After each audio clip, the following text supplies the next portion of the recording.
Hello students, कैसे हो आप सब। Newton's laws of motion chapter का आज ये हमारा लेक्चर नंबर 5 है और अभी हम पढ़ने वाले हैं पुली ब्लॉक सिस्टम का टॉपिक। लेक्चर नंबर 4 में मैंने आपको कनेक्टेड बॉडीज का मोशन पढ़ाया था और उस पर बेस्ड कई सारे क्वेश्चन भी करवाए थे। अब आज के लेक्चर में हम इसी कनेक्टेड बॉडी के ही मोशन में पुली से रिलेटेड क्वेश्चन करने वाले हैं कि जब हम किसी पुली पर कनेक्टेड बॉडीज के सिस्टम को रखेंगे तो फिर मोशन किस तरीके से होगा, ये हमें आज के लेक्चर में पढ़ना है। तो शुरू कर देते हैं आज का टॉपिक। हमें पढ़ना है पुली ब्लॉक सिस्टम। सबसे पहले ये जानते हैं कि पुली ब्लॉक सिस्टम आखिर होता क्या है। देखो, ये मैंने आपके सामने एक फिक्स पुली बना रखी है। ये एक पुली है जिसको मैंने यहाँ ऊपर फिक्स कर रखा है। ये एक फिक्स पुली है। जब मैं इसके ऊपर किसी मासेस के सिस्टम को रखूंगा या फिर किसी ब्लॉक के पूरे सिस्टम को रखूंगा तो फिर जो अपने पास पूरा सिस्टम बन के आएगा उसको मैं पुली ब्लॉक सिस्टम बोलूंगा। जिसे मैंने आपको लास्ट लेक्चर में पढ़ाया था, ये अपने पास एक ब्लॉक है जिसका मास है m1। ये दूसरा इससे रस्सी से कनेक्टेड अपने पास दूसरा ब्लॉक है, इसका मास है m2। एक ब्लॉक मास m1 का, दूसरा ब्लॉक या फिर दूसरी बॉडी मास m2 की। दोनों एक दूसरे से एक स्ट्रिंग एक रस्सी की हेल्प से कनेक्टेड है, तो ये दोनों एक साथ मिलकर अपना खुद का एक पूरा का पूरा सिस्टम बनाएंगे। ये दोनों एक साथ मिलकर अपना पूरा का पूरा एक सिस्टम बनाएंगे। जैसे ही मैं ये ब्लॉक के सिस्टम को उठाकर इस पुली के ऊपर रखूंगा तो एक मास और रस्सी पुली के एक तरफ आ जाएगी, इसको मैंने बोला मास m1। दूसरा मास और कुछ बची हुई रस्सी पुली के दूसरी तरफ आ जाएगी, इसको मैंने बोला मास m2। ये पूरा का पूरा सिस्टम जैसे मैंने उठाकर इस पुली के ऊपर रखा तो ये अपने पास जो पूरा का पूरा बन गया है, इसको हम बोलते हैं पुली ब्लॉक सिस्टम। या फिर इसको साथ में दो और नाम दिए जाते हैं। इसको बोला जाता है दोस्त एटवुड मशीन, एटवुड मशीन। या फिर इसको साथ में सिंगल फिक्स्ड पुली भी बोला जाता है। सिंगल फिक्स्ड पुली भी इसको साथ में बोला जाता है। अब इसको सिंगल फिक्स पुली क्यों बोलते हैं? ये देखो, एक अकेली पुली है, बिल्कुल है तो सिंगल है। ऊपर से देखो हमने इसको क्या कर रखा है, फिक्स कर रखा है, इसलिए हम इसको क्या बोलते हैं, सिंगल फिक्स्ड पुली। या फिर एटवुड मशीन भी हम इस पूरे के पूरे सिस्टम को बोलते हैं। और पुली ब्लॉक सिस्टम तो इसको बोला ही जाता है। अब देखो, आपको यहाँ पर दो मास दिखाई दे रहे हैं, एक मास m1 एक मास m2। इन दोनों पर नीचे की तरफ ग्रेविटी एक्ट करेगी और वेट वाला फोर्स लगेगा। m1 पे लगेगा m1g का फोर्स, m2 पे लगेगा m2g वाला फोर्स। ये दो फोर्स इन दोनों के दोनों मासेस पर, दोनों के दोनों इन ब्लॉक पर लगेंगे। अब अगर इनमें से कोई भी मास ज्यादा होगा, मान लो एक बार के लिए मैं बोल देता हूं कि ये जो अपने पास m1 है इससे बड़ा क्या है, m2 है। m1 से बड़ा है m2, एक बार के लिए मैंने ऐसा अज्यूम कर रखा है। तो क्योंकि ये m2 मास बड़ा है तो इसके द्वारा लगने वाला ये जो वेट वाला फोर्स है ये भी ज्यादा होगा। अगर ये फोर्स ज्यादा होगा तो जिस तरफ फोर्स होता है ज्यादा उसी तरफ मोशन होता है। ये जो अपने पास पुली ब्लॉक सिस्टम है ये क्या करेगा, मोशन करने लग जाएगा। क्योंकि इस तरफ का वेट वाला फोर्स ज्यादा है तो इस तरफ मोशन होगा, नीचे की तरफ मोशन होगा। ए एक्सेलरेशन के साथ ये m2 मास वाली बॉडी या फिर ये ब्लॉक नीचे की तरफ आना शुरू कर देगा। अब क्योंकि अपने पास ये जो पूरा का पूरा सिस्टम है इसके अंदर ये दोनों की दोनों बॉडी m1 और m2 मास वाली बॉडी एक सेम रस्सी एक सेम स्ट्रिंग की हेल्प से इस पुली के ऊपर से रखी हुई है। तो क्योंकि रस्सी सेम है तो जिस एक्सेलरेशन के साथ ये मास m2 नीचे की तरफ आएगा उसी एक्सेलरेशन के साथ ये मास m1 ऊपर की तरफ आएगा। क्या आपको इतनी बात एकदम अच्छे से एकदम बढ़िया से समझ में आई? हाँ सर, समझ में आ गई। जिस एक्सेलरेशन के साथ m2 नीचे की तरफ आया उसी एक्सेलरेशन से मास m1 ऊपर की तरफ उठेगा।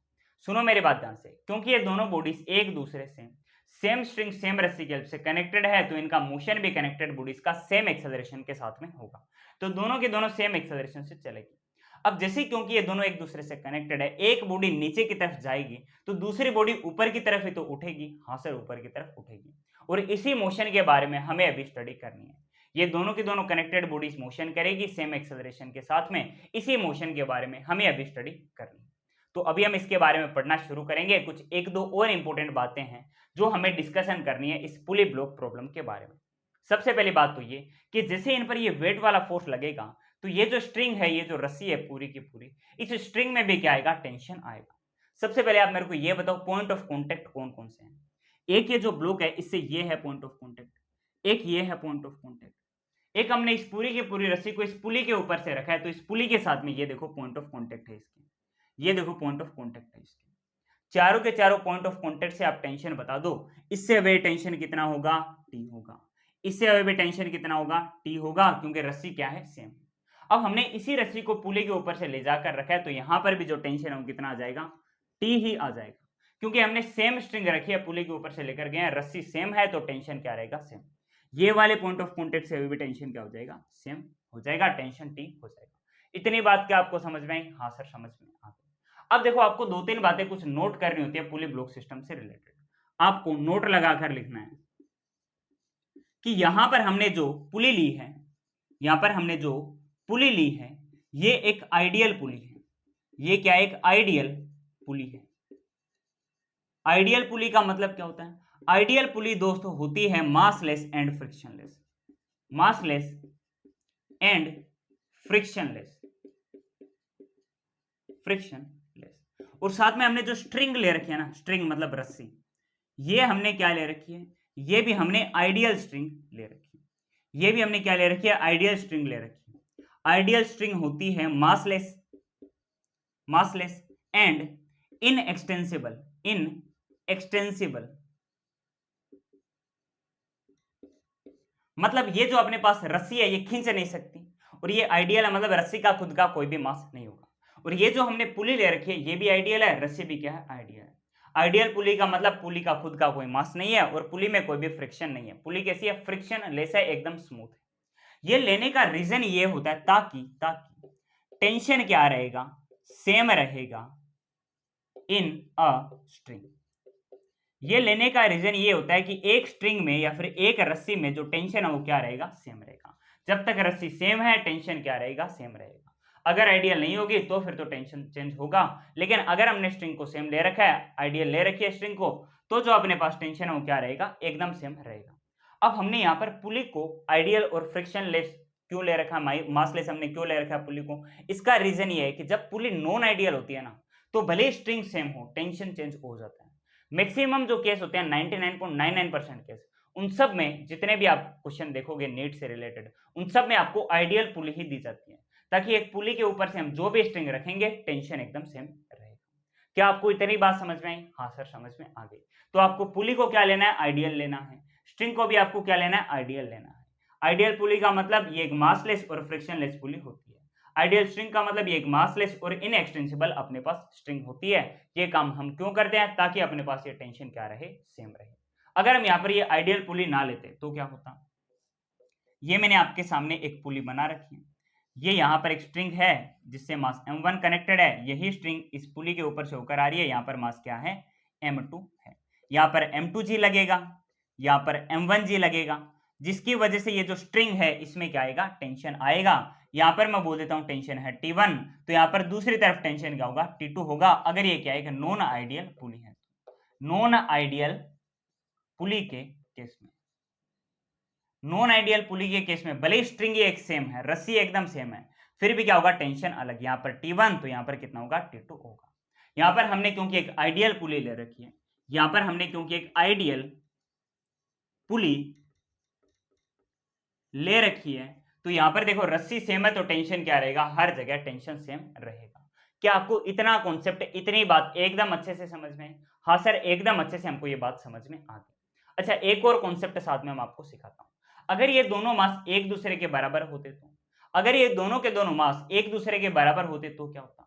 अगर यहाँ पर m1 इक्वल टू m2 और इन दोनों की वैल्यू मान लो m के बराबर होती तो क्या होता? अगर दोनों की वैल्यू m के बराबर होती तो यहां पर कोई भी मोशन नहीं होता, क्योंकि मोशन तब होगा जब कोई ना कोई फोर्स नेट लगेगा।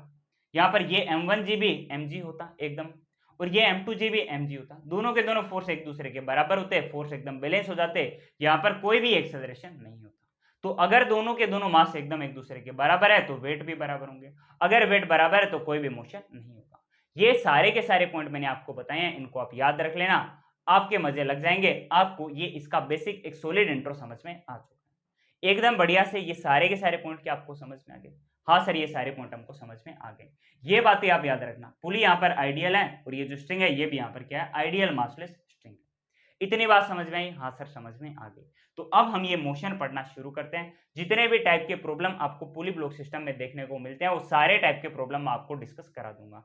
टोटल 6 से 7 टाइप के प्रॉब्लम यहाँ से बनते हैं, वो सारे मैं आपको अभी करवा दूंगा। पहले ये मोशन पढ़ाऊंगा, फिर इनसे रिलेटेड एक एक एग्जाम्पल में मैं आपको साथ में देता जाऊंगा। शुरू करें पढ़ना, पहले आप इसको नोट कर लीजिए फिर हम आगे बढ़ते हैं।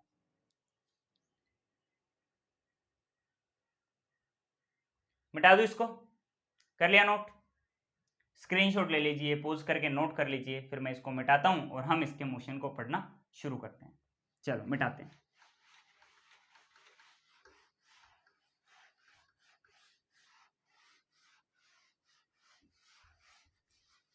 सबसे पहले हम लिखते हैं केस नंबर 1। देखिए केस नंबर 1 में अभी जो मैंने आपको एग्जांपल दिया था यही हमें पढ़ना है कि ये हमने एक पुली को फिक्स कर रखा है, सही से बनाते हैं, इसको बढ़िया से बनाते हैं।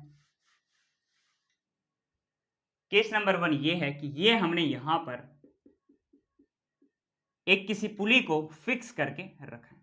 इस पुली के ऊपर से मैं एक ये ब्लॉक के सिस्टम को या फिर मास के सिस्टम को ले जाऊंगा। ये मास है मेरे पास m1, ये वाला मास है मेरे पास m2, एक मास m1 एक मास m2। यहां पर मैं आपको एक बार के बोल देता हूं कि ये जो अपने पास m1 है ये m2 से क्या है, बड़ा है। m1 क्या है, m2 से बड़ा है। जब m1 m2 से बड़ा होगा तो सबसे पहली बात तो दोनों की वजह से क्या लगेगा, वेट वाला फोर्स। यहाँ पे m1g, यहाँ पे क्या लगेगा, m2g लगेगा। अब आप मेरे को एक बात बताओ, क्योंकि मास m1 बड़ा है तो m1 की वजह से लगने वाला वेट भी बड़ा होगा। तो यहाँ पर जो m1g है ये m2g से बड़ा होगा। सीधी सी बात आपको समझ में आ रही होगी। तो यहाँ पर ये m1g वाला फोर्स बड़ा है, m2g वाले फोर्स से, तो नेट फोर्स क्या इस तरफ आएगा, हाँ सर नेट फोर्स इस तरफ आएगा। जिस तरफ नेट फोर्स होता है मोशन भी क्या उस तरफ होता है, हाँ सर मोशन भी उसी तरफ होता है। यहाँ पर हमने एक आइडियल पुली ले रखी है और आइडियल मासलेस हमने स्ट्रिंग ले रखी है। तो यहाँ पर ये दोनों के दोनों जो वेट लग रहे हैं इनकी वजह से जो रस्सी है इसमें क्या आएगा, टेंशन आएगा। और टेंशन क्या रहेगा, रस्सी के दोनों तरफ सेम रहेगा। टेंशन क्या रहेगा, रस्सी के दोनों की दोनों तरफ सेम रहेगा, क्योंकि ये अपने पास एक आइडियल मासलेस स्ट्रिंग है और आइडियली क्या है, पुली है। तो हमने यहाँ पर टेंशन ड्रॉ कर दिया। क्योंकि नेट फोर्स नीचे की तरफ लग रहा है तो नेट एक्सेलरेशन मतलब मोशन भी नीचे की तरफ यहाँ पर होगा। यहाँ पर जैसे जैसे m1 मास वाली बॉडी नीचे आएगी एक्सेलरेशन के साथ, जैसे ये वाली बॉडी ऊपर आएगी, सेम स्ट्रिंग से ये वाली बॉडी कनेक्टेड है तो ये वाली बॉडी ए एक्सेलरेशन के साथ ऊपर की तरफ उठेगी। एक बॉडी नीचे की तरफ आएगी तो दूसरी बॉडी सेम एक्सेलरेशन के साथ में सेम मोशन करते हुए ऊपर की तरफ उठेगी। अब हमें इसके मोशन में दो चीजें कैलकुलेट करनी होती हैं। एक तो ये एक्सेलरेशन जिसके साथ में दोनों के दोनों बॉडीज मोशन कर रही है, एक्सेलरेशन हमें निकालना होता है। दूसरा ये जो स्ट्रिंग है, ये जो रस्सी है, इसमें कितना टेंशन है ये भी हमें साथ में निकालना होता है। एक एक करके हम दोनों को अभी कैलकुलेट करना सीखेंगे। इन्हें कैलकुलेट करने के दोस्त होते हैं दो तरीके, दो मेथड। एक तो होता है डिटेल मेथड, ये दोनों के दोनों जो बॉडीज है ना इनका आप एफबीडी बनाओ, फ्री बॉडी डायग्राम बनाओ और इक्वेशन बना के आप टेंशन और एक्सेलरेशन निकाल सकते हो। दूसरा मैंने आपको एक्सेलरेशन निकालने का एक शॉर्टकट भी बताया था, होता है net force acting on system divided by total मास। यहाँ पर नेट फोर्स कितना लगेगा ये आपको बताना है और ये जो सिस्टम है इसका कितना टोटल मास है ये आपको बताना है। आप एकदम इजीली एक्सेलरेशन निकाल सकते हो। पहले मैं आपको डिटेल मेथड कराऊंगा, फिर आपको इसका मैं आपको शॉर्टकट भी बता दूंगा। सबसे पहले ये दोनों बॉडी का हम एफबीडी बनाते हैं और एक्सेलरेशन और टेंशन निकालते हैं। ये अपने पास है m1 मास वाली बॉडी, इस पर एक तो लग रहा है नीचे की तरफ वेट m1g, ऊपर की तरफ है टेंशन t, मोशन किस तरफ हो रहा है, नीचे की तरफ हो रहा है। ये इसका एफबीडी। अब क्योंकि m1 मास वाली बॉडी नीचे की तरफ मोशन कर रही है तो नीचे वाले डायरेक्शन को मैं एक बार के लिए पॉजिटिव ले लेता हूं और ऊपर वाले डायरेक्शन को मैं नेगेटिव ले लेता हूं। यहाँ पर क्योंकि मोशन हो रहा है तो यहाँ पर हम लिखेंगे net force equal to mass multiplied by acceleration. नीचे की तरफ फोर्स क्या है m1g तो मैंने लिखा प्लस m1g। ऊपर की तरफ फोर्स क्या है टेंशन t तो मैंने लिखा minus tension t equal to mass multiplied by acceleration m1। ये आपने दोस्त लिखी है इक्वेशन नंबर 1। दूसरी बॉडी का एफबीडी बनाते हैं। ये अपने पास m2 मास की बॉडी है, इस पर नीचे की तरफ लग रहा है m2g का वेट, नीचे की तरफ लग रहा है m2g का वेट। ऊपर की तरफ क्या टेंशन t है और मोशन भी किस तरफ हो रहा है, ऊपर की तरफ ही हो रहा है। क्योंकि मोशन ऊपर की तरफ हो रहा है तो ऊपर वाले डायरेक्शन मैंने ली पॉजिटिव और नीचे वाले डायरेक्शन मैंने ली नेगेटिव। ऊपर की तरफ फोर्स क्या है टेंशन t, नीचे की तरफ क्या है m2g तो मैंने लिखा minus m2g equal to mass multiplied by acceleration m2। ये आपने इक्वेशन 1 और 2 दोनों की दोनों लिख दी। दोनों इक्वेशन को आप आपस में अब ऐड कर दो, आपको एक्सेलरेशन मिल जाएगा। ऐड इक्वेशन 1 एंड 2, दोनों की दोनों इक्वेशन को आप एक साथ ऐड कर दो। इक्वेशन 1 क्या है, m1g minus tension t equal to m1a। Equation 2 है t minus m2g equal to m2a। दोनों इक्वेशन को जब आप एक साथ ऐड करोगे तो ये टेंशन एक दूसरे को क्या कर देंगे, कैंसिल कर देंगे। टेंशन की तो कोई टर्म यहाँ पर रहेगी। ये m1 है ये m2 है, आप लिखोगे m1g, अच्छा ये यहाँ पे क्या है माइनस m2g इक्वल टू, ये यहाँ पे आपस में ऐड हो जाएंगे दोनों के दोनों m1a प्लस m2। ये दोस्त आपको मिल गया। अब आप यहां से देखो g को कॉमन ले सकते हो, यहां से आप a को कॉमन ले सकते हो। आपको मिलेगा m1 माइनस m2, कॉमन आपने लिया क्या g, यहाँ पे आपको मिलेगा m1 प्लस m2, कॉमन आपने क्या लिया एक्सेलरेशन a को कॉमन ले लिया। यहां से अगर आपको एक्सेलरेशन निकालना है तो m1 प्लस m2 को आप नीचे भेज दो, आपको मिलेगा acceleration a equal to m1 minus m2 g divided by m1 plus m2। ये दोस्त आपको क्या मिलेगा एक्सेलरेशन मिलेगा m1 minus m2 g divided by m1 plus m2। अगर आप ये एक्सेलरेशन की वैल्यू किसी भी इक्वेशन में रखते हो, या तो ये आप इक्वेशन नंबर 2 में लिखो या फिर आप ये इक्वेशन नंबर 1 में लिखो, आपको सीधा सीधा टेंशन मिल जाएगा जिसका फॉर्मूला होगा tension T equal to 2 m1 m2 g divided by m1 plus m2। अब ये डेरिवेशन लंबा हो जाएगा तो मैंने टेंशन का डेरिवेशन किया नहीं, वरना अगर आप करना चाहो तो सीधा ये टेंशन की वैल्यू ये या फिर ये कोई भी इक्वेशन में लिखो, आपको टेंशन एकदम आराम से मिल जाएगा। यहाँ पे ये जो आपको पुली का सिस्टम दिखाई दे रहा है, जिसमें हमने एक पुली के ऊपर से दो मास के सिस्टम को लगा रखा है, इसमें एक्सेलरेशन का फॉर्मूला है ये और टेंशन का फॉर्मूला क्या है 2m1 m2 divided by g।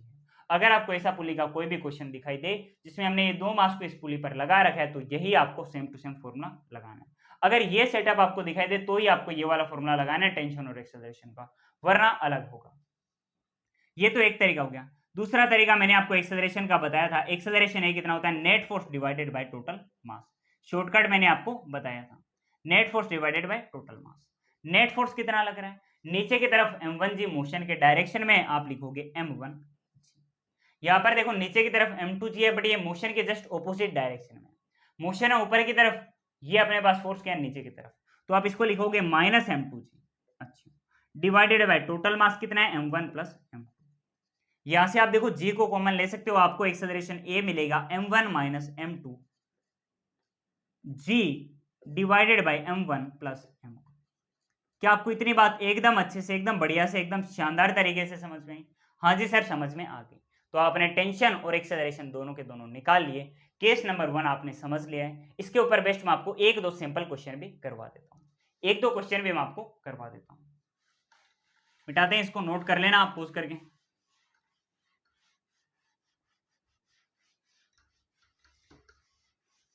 देखो क्वेश्चन कुछ इस तरीके से है, एक क्वेश्चन मैं आपको प्रैक्टिस करा देता हूं।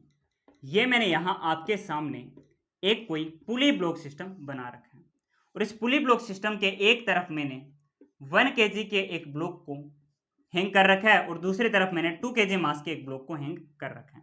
ये एक पूरा पुली ब्लॉक सिस्टम है जिसमें हमने एक स्ट्रिंग, एक रस्सी की हेल्प से दो मास को कनेक्ट कर रखा है, एक 1 kg का मास, दूसरा 2 kg का मास। सबसे पहली बात, इन दोनों पर लगेगा वेट वाला फोर्स। 2 kg के मास पे लगेगा 2g का वेट और 1 kg के मास पे लगेगा 1g का वेट, जिसकी वजह से जो रस्सी है, जो स्ट्रिंग है, इसमें क्या आएगा टेंशन आएगा। क्योंकि ये रस्सी स्ट्रिंग सेम है तो इसमें टेंशन भी सेम रहेगा, यहां पर भी टेंशन T और दूसरी तरफ भी क्या आएगा टेंशन T आएगा।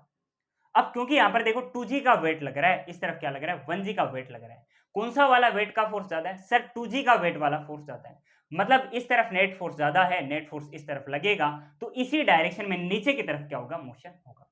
यहाँ पर ये जो 2 kg की बॉडी है ये एक एक्सेलरेशन के साथ में नीचे की तरफ मोशन करेगी, क्योंकि ये जो 2 kg की बॉडी है इससे कनेक्टेड है 1 kg वाली बॉडी, तो अगर कनेक्टेड बॉडीज होती है वो क्या करती है सेम एक्सेलरेशन के साथ में मोशन करती है। तो यहाँ पर ये 2 kg वाली बॉडी ए एक्सेलरेशन से मोशन करेगी तो 1 kg वाली बॉडी भी ए एक्सेलरेशन से ही मोशन करेगी। जैसे जैसे ये 2 kg वाली बॉडी नीचे की तरफ उतरेगी, ये जो 1 kg वाली बॉडी है ये ऊपर की तरफ उठेगी। 2 kg वाली बॉडी ए एक्सेलरेशन से नीचे की तरफ मोशन करेगी तो 1 kg वाली बॉडी ए एक्सेलरेशन सेम एक्सेलरेशन के साथ ही ऊपर की तरफ मोशन करेगी। हमें सबसे पहले तो ये जो मोशन है इसका एक्सेलरेशन निकालना है, फिर अपने पास ये जो स्ट्रिंग है, ये जो रस्सी है, इसमें कितना टेंशन है ये भी हमें निकालना है। ये दो चीजें दोस्त हमें कैलकुलेट करनी है। मैंने आपको फॉर्मूला भी बताया, साथ में मैंने आपको फुल मेथड भी सिखाया जिससे आप इक्वेशन बना के एक क्वेश्चन को सोल्व कर सकते हो। फॉर्मूला से मैं आपको करवा रहा हूं, फिर अगर आपको प्रैक्टिस करनी हो तो आप इक्वेशन बनाकर भी इसको सोल्व कर सकते हो। देखो एक्सेलरेशन का फॉर्मूला था m2 minus m1 g divided by m1 plus m2। Value लिखते हैं, हमें मिल जाएगा एक्सेलरेशन। m2 वो मास लिख दो जो ज्यादा है, हमने लिखा 2, माइनस m1 वो मास जो कम है 2 माइनस 1, साथ में हमने लिखा दोस्त g डिवाइडेड बाय दोनों के दोनों मासेस को आप आपस में ऐड कर दो 2 प्लस 1, 2 प्लस 1। आपको दोस्त एक्सेलरेशन मिलेगा 2 माइनस 1 मतलब 1, साथ में जी, 1 लिखो ना लिखो कोई फर्क नहीं पड़ता, हमने लिखा जी, डिवाइडेड बाय ये 2 + 1 कितना बन जाएगा, 3 बन जाएगा। g/3 metre per second square का आपको दोस्त मिला है एक्सेलरेशन। ये आपने एक्सेलरेशन निकाला। अब आपको क्या करना है, टेंशन निकालना है। पुली का दोस्त ये जो सिस्टम है ना, इस तरीके का सिस्टम, यहां पर मैंने आपको टेंशन का क्या फॉर्मूला बताया, 2m1 m2 g divided by m1 plus m2। ये दोस्त मैंने आपको फॉर्मूला बताया। आप लिखोगे T equal to 2 m1 m2 क्या है, दोनों के दोनों मास को आप आपस में मल्टीप्लाई कर दो, मतलब 2 मल्टीप्लाइड बाय 1, साथ में दोस्त आपने लिखा g डिवाइडेड बाय दोनों मास को आप ऐड कर दो, मतलब 2 + 1। आपको टेंशन मिलेगा 2 मल्टीप्लाइड बाय 2 कितना 4, 4 मल्टीप्लाइड बाय 1g मतलब 4g डिवाइडेड बाय मास को ऐड करो 2 + 1 3, 4g/3 न्यूटन का दोस्त आपको क्या मिलेगा, टेंशन मिलेगा। 4/3 g न्यूटन का आपको दोस्त क्या मिलेगा, टेंशन मिलेगा। आपने क्वेश्चन एकदम आराम से सोल्व कर लिया, आपको कहीं कोई डाउट नहीं आया होगा। ये तो दोस्त आपने फॉर्मूला से सोल्व किया। अब अगर आप चाहो तो फुल मेथड से भी आप इसको सोल्व कर सकते हो इक्वेशन बनाकर। देखो एक्सेलरेशन का तो वही फॉर्मूला होता है, A = net force divided by total मास। यही आपको हर जगह यूज करना है। इसी से देखो हमने ये वाला फॉर्मूला निकाला था, और इक्वेशन का यूज करके हमने ये वाला जो अपने पास पुली सिस्टम है, इसके लिए हमने ये वाला टेंशन का फॉर्मूला निकाला है। अलग पुली सिस्टम होगा तो ये टेंशन का फॉर्मूला दोस्त चेंज हो जाएगा। एक्सेलरेशन का आपको ऑलवेज यही फॉर्मूला मिलेगा, net force divided by total मास। इतनी बात आपको एकदम अच्छे से समझ में आ गई होगी। अब मैं आपको दूसरे टाइप का पुली ब्लॉक सिस्टम दिखाता हूं। केस नंबर 2 हम पढ़ते हैं। इसको मिटा दूं, नोट कर लो आप, मिटा रहा हूं मैं इसको। चलो मिटाते हैं। अब हम डिस्कस करते हैं केस नंबर 2। केस नंबर 2 कुछ इस तरीके से है कि ये मैंने यहां आपके सामने एक सरफेस बना रखी। इस सरफेस पर ये मैंने आपके सामने कोई मैंने आपके सामने पुली अरेंज कर रखी है, और इस पुली के ऊपर से होते हुए मैंने दो मासेस के सिस्टम को लगा रखा है। ये मास है m1 जो एक स्ट्रिंग एक रस्सी की हेल्प से दूसरे मास m2 से इस तरह से कनेक्टेड है। एक मास m1 दूसरा मास m2, दोनों एक दूसरे से एक स्ट्रिंग एक रस्सी से कनेक्टेड है। इसको हमने इस तरीके के पुली पर रखा तो ये अपने पास पूरा का पूरा एक पुली ब्लॉक सिस्टम बना है। ये मास m1, ये मास m2। m1 मास नॉर्मली सरफेस पर पड़ा है। ये जो सरफेस है इसको मैं बोल देता हूं ये सरफेस है स्मूथ, ताकि फ्रिक्शन का अपने पास कोई केस रहे ही ना। फ्रिक्शन का अगर केस होगा तो मैं लास्ट में उसका एक क्वेश्चन आपको करा दूंगा। अच्छा, यहाँ पर m1 मास तो देखो सरफेस पर पड़ा है, इसकी वजह से नीचे की तरफ लगेगा m1g का वेट। लेकिन ये जो वेट लगेगा यहाँ पर नीचे सरफेस पर लग रहा है, ये सरफेस पर आराम से रुका है m1 मास, y डायरेक्शन में इस m1 का कोई भी मोशन नहीं हो सकता। तो ये जो m1g का वेट है इसकी वजह से कोई भी मोशन नहीं हो रहा। इसको लिखो ना लिखो कोई फर्क नहीं पड़ता, तो मैं नहीं लिखूंगा इसको। चलो नहीं लिखा मैंने। अच्छा, ये जो m2 वाला जो अपने पास मास है ना, ये क्या कर रहा है, हवा में हैंग कर रहा है। तो इस पर लगेगा नीचे की तरफ वेट वाला फोर्स m2g, इस पे लगेगा नीचे की तरफ वेट, जिसकी वजह से जो रस्सी है, ये जो स्ट्रिंग है, इसमें क्या आएगा, खिंचाव आएगा, इसमें टेंशन आएगा। टेंशन इस पॉइंट ऑफ कॉन्टेक्ट से कितना आएगा, टी आएगा, क्योंकि यही सेम रस्सी इस पुली के ऊपर से ले जाते हुए इस m1 मास से कनेक्टेड है। तो इस m1 मास से अवे भी टेंशन कितना आएगा, यही बराबर टी का टेंशन आएगा। अच्छा, अब देखो नीचे की तरफ क्या लग रहा है, ये वेट वाला फोर्स लग रहा है, जिसकी वजह से क्या होगा, नेट फोर्स इस तरफ है, कोई भी अपने पास फोर्स इसको कैंसिल आउट करेगा नहीं। एकमात्र ये नेट फोर्स लग रहा है जो नीचे की तरफ लग रहा है, जिसकी वजह से क्या होगा, मोशन होगा। अब क्योंकि नेट फोर्स नीचे की तरफ है तो मोशन भी किस तरफ होगा, नीचे की तरफ ही होगा। ये m2 वाला मास क्या करेगा, ए एक्सेलरेशन से मान लो नीचे की तरफ आ रहा है, और ये m2 वाले मास से सेम रस्सी से कनेक्टेड है m1 वाला मास, तो m1 मास भी इसी सेम एक्सेलरेशन से चलेगा। और क्योंकि m2 वाला मास नीचे की तरफ आ रहा है तो इससे कनेक्टेड m1 वाला मास क्या करेगा, आगे की तरफ आएगा। तो आगे की तरफ इसी सेम a एक्सेलरेशन से m1 वाला मास भी क्या करेगा, मोशन करेगा। हमें ये जो मोशन का एक्सेलरेशन है, एक तो ये निकालना है मोशन का, हमें एक तो एक्सेलरेशन निकालना है, दूसरा ये जो स्ट्रिंग है, ये जो रस्सी है, इसमें कितना टेंशन है, ये भी हमें साथ में निकालना है। ये जो स्ट्रिंग है इसमें कितना टेंशन है, ये भी हमें दोस्त निकालना है। एक एक करके दोनों बॉडी का हम FBD बनाते हैं और टेंशन और एक्सेलरेशन हम निकालते हैं। सबसे पहले m1 मास वाली बॉडी, m1 मास वाली बॉडी पर देखो एक तो लग रहा है आगे की तरफ टेंशन T, बिल्कुल लग रहा है। और कोई फोर्स है मोशन वाले डायरेक्शन में, नहीं सर कोई भी फोर्स नहीं। आगे की तरफ इसका मोशन हो रहा है a एक्सेलरेशन। आप लिखोगे F net equal to mass multiplied by acceleration. Net force कितना लग रहा है, tension T, equal to mass है m1, एक्सेलरेशन है a। ये दोस्त आपने बनाई है इक्वेशन नंबर 1। अच्छा, m2 मास वाली बॉडी का एफबीडी बनाते हैं। m2 मास वाली बॉडी पर नीचे की तरफ लग रहा है m2g का वेट, ऊपर की तरफ है दोस्त टेंशन T, और मोशन हो रहा है नीचे की तरफ a एक्सेलरेशन के साथ में। ये इसका पूरा का पूरा केस है। देखो नीचे की तरफ मोशन हो रहा है तो नीचे वाली डायरेक्शन को हम लेते हैं पॉजिटिव। सबसे पहले हम लिखेंगे नीचे की तरफ लग रहा है m2g का अपने पास वेट वाला फोर्स, नीचे वाले डायरेक्शन को मैंने लिया पॉजिटिव तो इसको मैंने पॉजिटिव प्लस m2g लिखा। अगर नीचे वाली डायरेक्शन पॉजिटिव है तो ऊपर वाली डायरेक्शन क्या हो जाएगी, नेगेटिव। तो ऊपर की तरफ फोर्स है टेंशन T, तो मैंने लिखा minus tension T equal to mass multiplied by acceleration m2a। ये दोस्त आपको मिली है इक्वेशन नंबर 2। ये आपको मिली है इक्वेशन नंबर 2। दोनों इक्वेशन को आप आपस में ऐड कर दो, आपको दोस्त आंसर मिल जाएगा। आपको मिला T इक्वल टू m1a बिल्कुल, और m2g minus T equal to m2a। ये दो दोस्त आपको इक्वेशन मिली है, ये इक्वेशन नंबर 1, ये इक्वेशन नंबर 2। दोनों को जब आप आपस में ऐड करोगे तो आपको क्या मिलेगा, ये प्लस का टेंशन T, ये माइनस का टेंशन T आपस में एक दूसरे को कैंसल आउट कर जाएंगे। यहाँ पे बचेगा सिर्फ और सिर्फ m2g, और यहाँ पर क्या बचेगा, एक m1a एक m2a। दोनों जगह से आप एक्सेलरेशन को कॉमन ले लो, आपको मिलेगा m1 प्लस m2, एक्सेलरेशन साथ में a हमने कॉमन ले लिया था। अब अगर आपको एक्सेलरेशन निकालना है तो ये मास है ना m1 प्लस m2, इसको आप m2g के नीचे भेज दो, आपको एक्सेलरेशन मिलेगा m2g।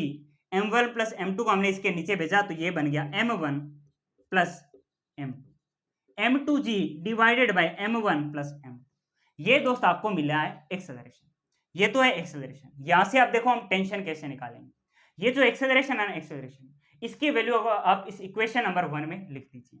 एक्सेलरेशन की वैल्यू को आप यहां पर t इक्वल टू m1a, ये जो इक्वेशन नंबर 1 है ना, इसमें आप a की जगह लिख दीजिए, आपको मिलेगा m1, साथ में एक्सेलरेशन की जगह आप लिखोगे m2g divided by m1 plus m2। ये दोस्त आपको मिल चुका है टेंशन। यहां से अब आप पूरे को एक साथ लिखो, एक है m1, दूसरा है m2, साथ में है g डिवाइडेड बाय है m1 प्लस m2। ये दोस्त आपको मिल चुका है टेंशन। आपको एक्सेलरेशन भी मिल गया और आपको टेंशन भी मिल चुका है।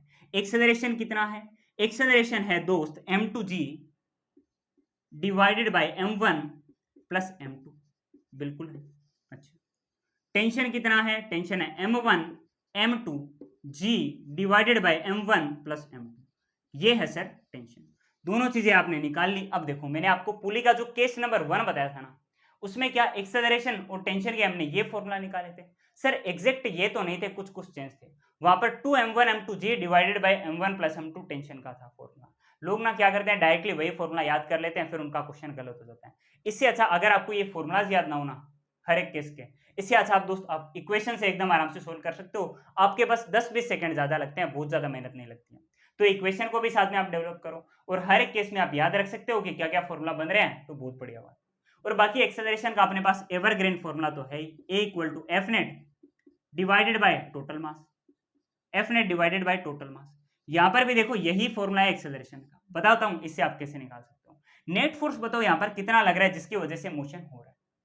एक इसकी वजह से नीचे की तरफ लगेगा तो सही इसका वेट, बट क्या उस वेट की वजह से मोशन हो रहा है, m1g की वजह से नहीं हो रहा ना, नहीं सर, सिर्फ और सिर्फ m2g की वजह से हो रहा है मोशन। हाँ सर, तो नेट फोर्स एकमात्र यही तो है। हाँ सर, तो आपने लिखा m2g डिवाइडेड बाय टोटल मास कितना है सिस्टम में, एक m1 और दूसरा m2, आपने लिखा m1 प्लस m2। देख लो यही तो एक्सेलरेशन का formula, m2g divided by m1 plus m2, m2g divided by m1 plus m2। एकदम बढ़िया से एकदम अच्छे से आपको ये केस नंबर 2 समझ में आ गया होगा। आ गया समझ में? एक क्वेश्चन करा दूं एक क्वेश्चन इसका। चलो इसको मिटाते हैं और एक क्वेश्चन हम इसका करते हैं।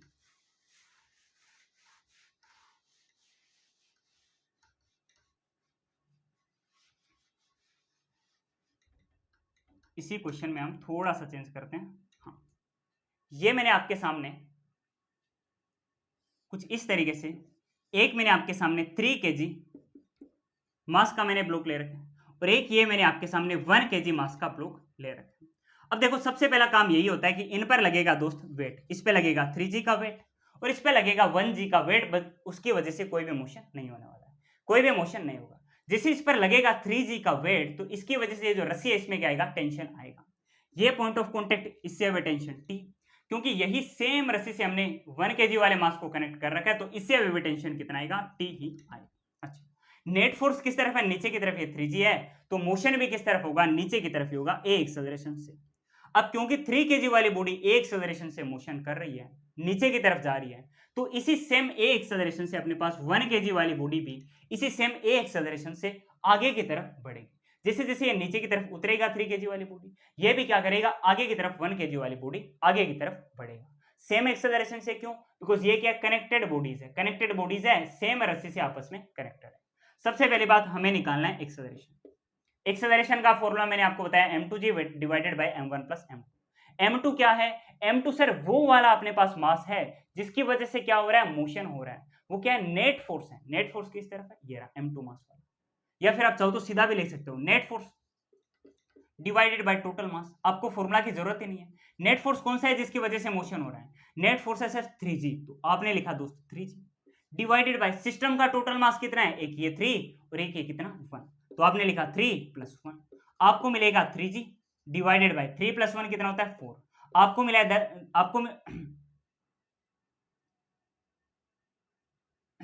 आपको मिला sir 3G/4 metre per second square. Acceleration कितना मिला है, 3G/4 metre per second square. ये लो दोस्त, आपका काम हो गया, एक्सेलरेशन हो गया।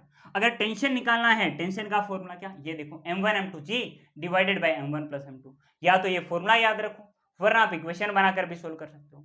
फॉर्मूला में वैल्यू लिखो, m1 m2g, मास को आपस में मल्टीप्लाई करो, 3 × 1, साथ में आपने लिखा g डिवाइडेड बाय 3 + 1, तो आपको दोस्त ये कितना मिलेगा, ये आपको मिल जाएगा 3G/4, 3G/4। ये दोस्त आपको क्या मिला है, टेंशन मिला है, सॉरी इसमें मीटर पर सेकंड स्क्वायर नहीं, इसमें न्यूटन होगा टेंशन। ये लो दोस्त, आपका काम हो गया, आपने टेंशन भी निकाल लिया, आपने दोस्त एक्सेलरेशन भी निकाल लिया। एकदम अच्छे से, एकदम बढ़िया से, शानदार तरीके से आपको सब कुछ समझ में आ गया होगा। आ गया समझ में, मिटा दो इसको, बढ़े आगे, चलो इसको आप नोट कर लीजिए, आराम से नोट कर लीजिए। हट जाता हूं मैं साइड में,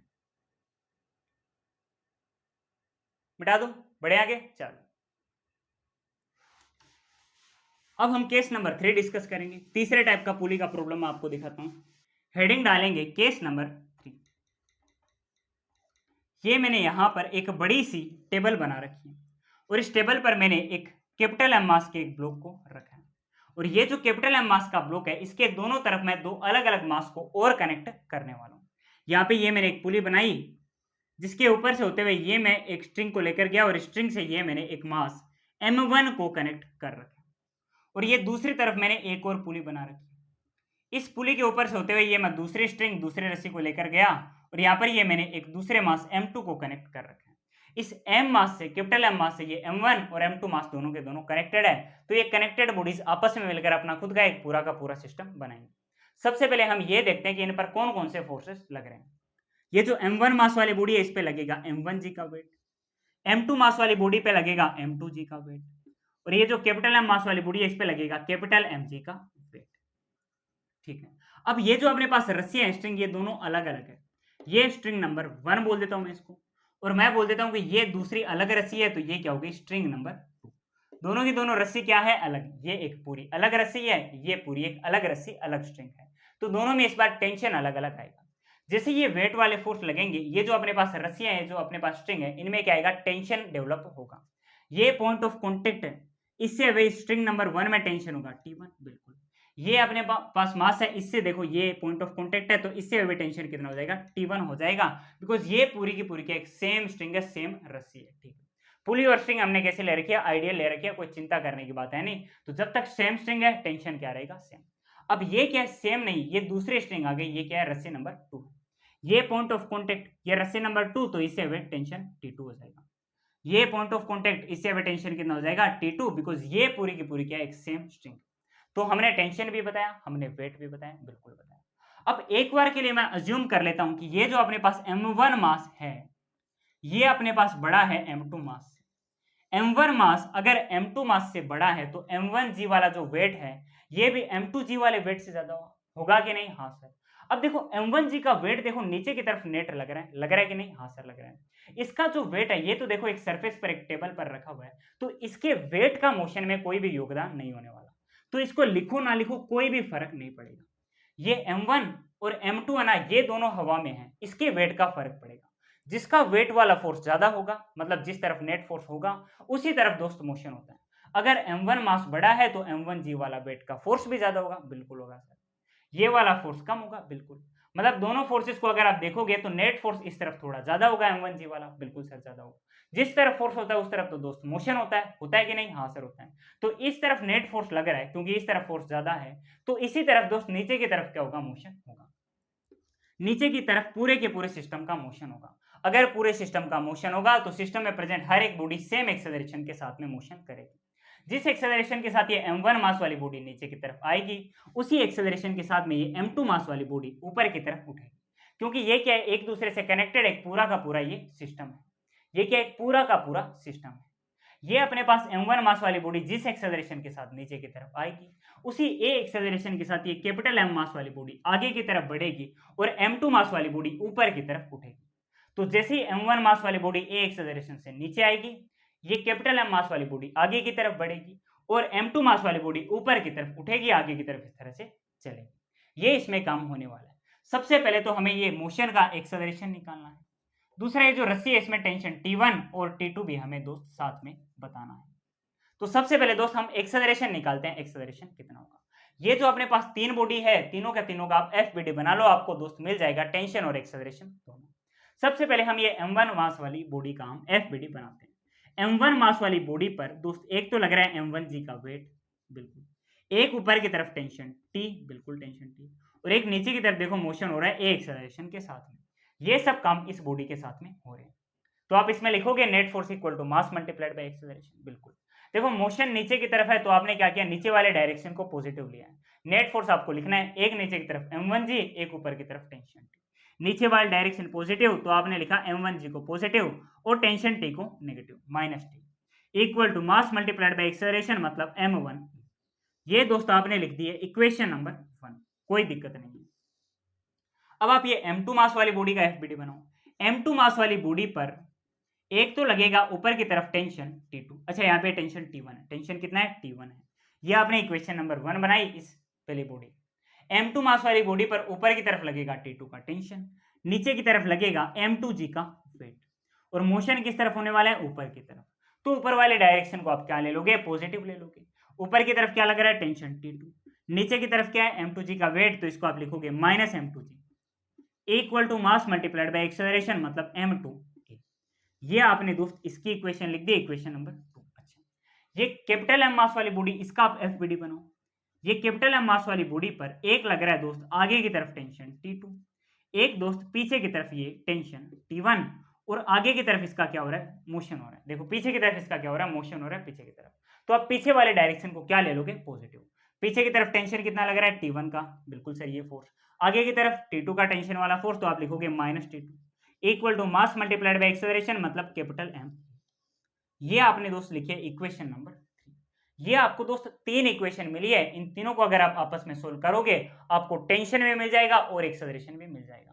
इन तीनों को आपको आपस में सोल्व करना है जब भी आप क्वेश्चन करो। एक अभी मैं आपको क्वेश्चन कराऊंगा, और एक दोस्त साथ में आपको एक्सेलरेशन निकालने का शॉर्टकट भी याद रखना है।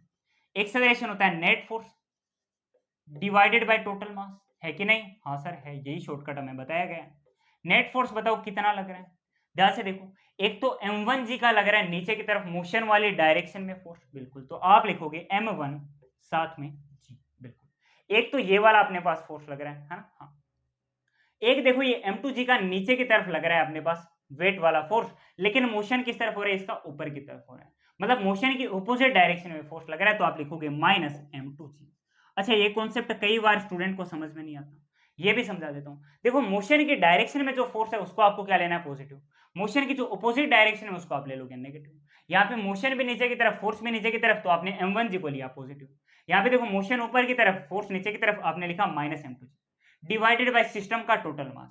सिस्टम के मास में ये भी आएगा, ये भी आएगा और ये भी आएगा। तो आप लिखोगे m1 plus m2 plus capital M। आपने ये दोस्त लिख दिया। ये आपको क्या मिल चुका है? एक्सेलरेशन मिल चुका है। ये क्या है दोस्त? एक्सेलरेशन है। यहाँ पर कुछ स्टूडेंट को एक और बात साथ में समझ में नहीं आती कि सर आपने नेट फोर्स में m1g माइनस m2g तो लिखा, इसका वेट को क्यों नहीं लिखा? क्योंकि दोस्त इसके वेट का मोशन में कोई भी योगदान नहीं होता। ध्यान से देखो मोशन देखो इस तरह से यहां पर हो रहा है, इस तरह से यहां पर हो रहा है, लेकिन इसका जो वेट होता है कैपिटल एमजी, ये लगता है नीचे की तरफ, बिल्कुल लगता है कि नहीं, हाँ सर, लेकिन ये देखो सीधा का सीधा सरफेस में रखा हुआ है, इसका मोशन हो रहा है एक्स एक्सिस में, वाई एक्सिस में तो इसका कोई मोशन ही नहीं। इसको देखो हमने टेबल पे यहाँ पर रख रखा है, ये वाई एक्सिस में ऊपर नीचे कहीं पर भी नहीं जा रहा है, समझ में आ रही है बात। तो इसके वेट का कोई भी योगदान नहीं होगा नेट फोर्स के अंदर। नेट फोर्स यही होगा कि एक ये लग रहा है नीचे की तरफ, एक ये लग रहा है नीचे की तरफ, ये नेगेटिव होगा बिकॉज ये मोशन के ऑपोजिट डायरेक्शन में फोर्स है, ये मोशन की डायरेक्शन है, तो ये दोस्त हो गया पॉजिटिव फोर्स।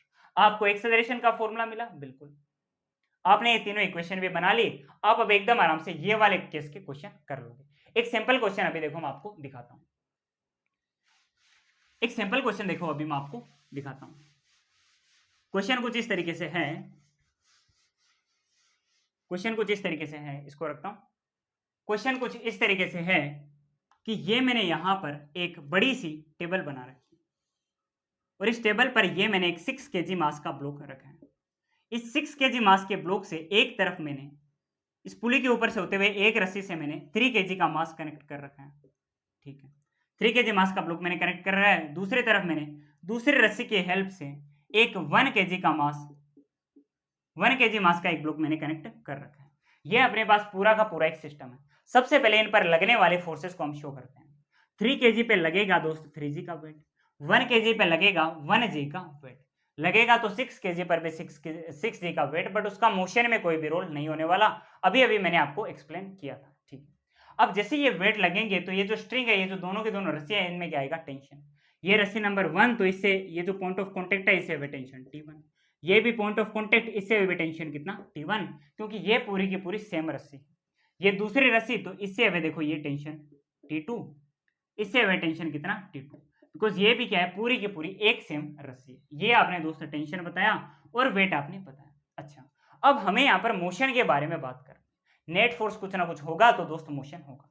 यहाँ पे 1g का वेट, यहाँ पे 3g का वेट, किस तरफ फोर्स ज्यादा है, सर यहाँ पर फोर्स ज्यादा है, फोर्स यहाँ पर भी है और यहाँ पर भी है, लेकिन ज्यादा फोर्स इस तरफ है, तो ओवरऑल नेट फोर्स किस तरफ आएगा, इस तरफ आएगा। मतलब मोशन भी किस तरफ होगा, नीचे की तरफ ही होगा, क्योंकि नीचे की तरफ ये देखो अपने पास ओवरऑल नेट फोर्स आने वाला है, तो नीचे की तरफ पूरे के पूरे सिस्टम का मोशन होने वाला है।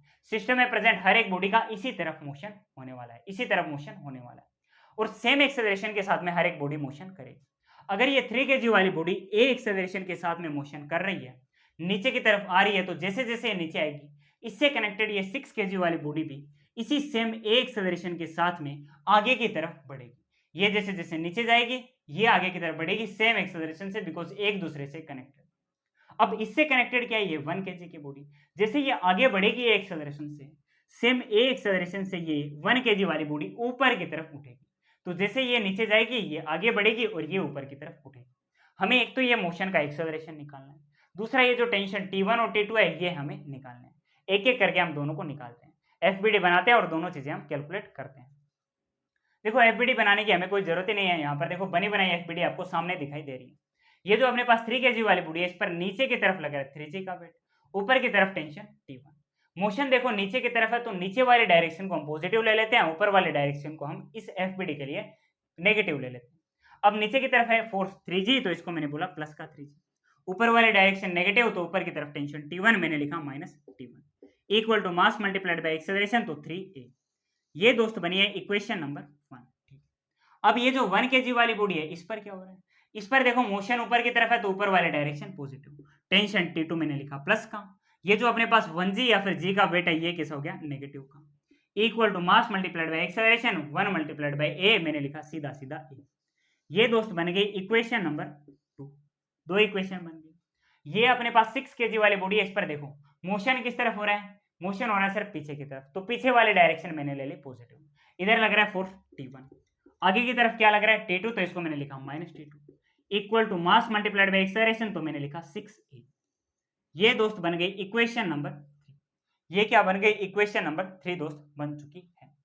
तीनों इक्वेशन को आप लिखो, आपने लिखा 3g minus tension T1 equal to 3a, बिल्कुल, T2 minus g equal to a, और T1 minus T2 equal to 6a। तीनों इक्वेशन को आप आपस में ऐड कर दो, आपका काम दोस्त हो जाएगा। सबसे पहली बात ये देखो टेंशन T1 क्या है, माइनस का, यहाँ पे टेंशन क्या है, प्लस का, दोनों आपस में एक दूसरे को कैंसिल कर देंगे। यहाँ पे टेंशन T2 क्या प्लस का, यहाँ पे देखो माइनस का, एक दूसरे को आपस में कैंसिल कर देंगे। इस तरफ देखो बराबर की इस तरफ, एक तो 3g का है ये वेट बिल्कुल, एक देखो माइनस ये 1g का है वेट बिल्कुल, बराबर की इस तरफ ये 3 ये 1 और ये 6 सबके सब आपस में ऐड हो रहे हैं तो मिलकर ये बन जाएंगे 10a। 3g माइनस जी कितना बनेगा, 2g बनेगा, इक्वल टू 10a। अच्छा, अब अगर आप ये 10 को नीचे भेज दोगे तो आपको दोस्तों एक्सेलरेशन मिल जाएगा 2g डिवाइडेड बाय 10। ये 2 इस 10 को 5 टाइम कट करेगा, आपको एक्सेलरेशन मिलेगा g/5 मीटर पर सेकेंड स्क्वायर का एक्सेलरेशन दोस्तों आपको मिल जाएगा। अगर आप ये एक्सेलरेशन की वैल्यू ये और ये इक्वेशन में रखोगे आपको टेंशन T1 T2 भी साथ में मिल जाएंगे। रखते हैं एक को और हम निकालते हैं value. 3g minus tension T1 equal to 3, acceleration की जगह आप क्या करोगे g/5 आप रख दोगे। ये माइनस T1 को आप इस तरफ लेकर आओ और ये 3g/5 को आप इस तरफ लेकर आओ, आपको दोस्त मिलेगा T1 equal to 3g minus 3g/5। ये दोस्त आपको मिलेगा, इनको आपस में आप घटा लो, आपको मिल जाएगा दोस्त answer. Tension T1 equal to ये दोस्त आप ये 5 का और यहाँ पे 3g के नीचे कुछ नहीं है, इसके नीचे आप लिखोगे 1, 5 और 1 का आप एलसीएम ले लो, आपको दोस्त मिल जाएगा आंसर। आपने दोस्त लिया एलसीएम तो नीचे मिलेगा आपको 5, यहाँ पे ये बनेगा 15g माइनस 3g, तो ये दोस्त बन जाएगा T1 equal to 12g divided by 5, 12g divided by 5 newton. एक तो दोस्त ये बनेगा टेंशन T1। T2 निकाले तो ये कितना बनेगा, T2 बनेगा सर ये माइनस जी को इस तरफ भेज दो, आपको मिलेगा g प्लस जी को तो मैंने एज इट इज लिखा, ठीक है। एक्सेलरेशन की जगह मैंने क्या लिखा g/5 लिखा, तो एक जी पहले से पड़ा है g/5 और आ गया ये बन जाएगा 6g/5 न्यूटन। ये दोस्त आपको टेंशन T2 मिल गया। T1 T2 दोनों आपने कैलकुलेट कर लिया, आपका काम हो गया। अब मैं आपको पुली ब्लॉक सिस्टम का केस नंबर 4 कराता हूं, इसको पहले आप नोट कर लीजिए। चौथे टाइप का मैं आपको पुली ब्लॉक का प्रॉब्लम दिखाता हूं। कर लिया नोट, मिटा दूं, चलो।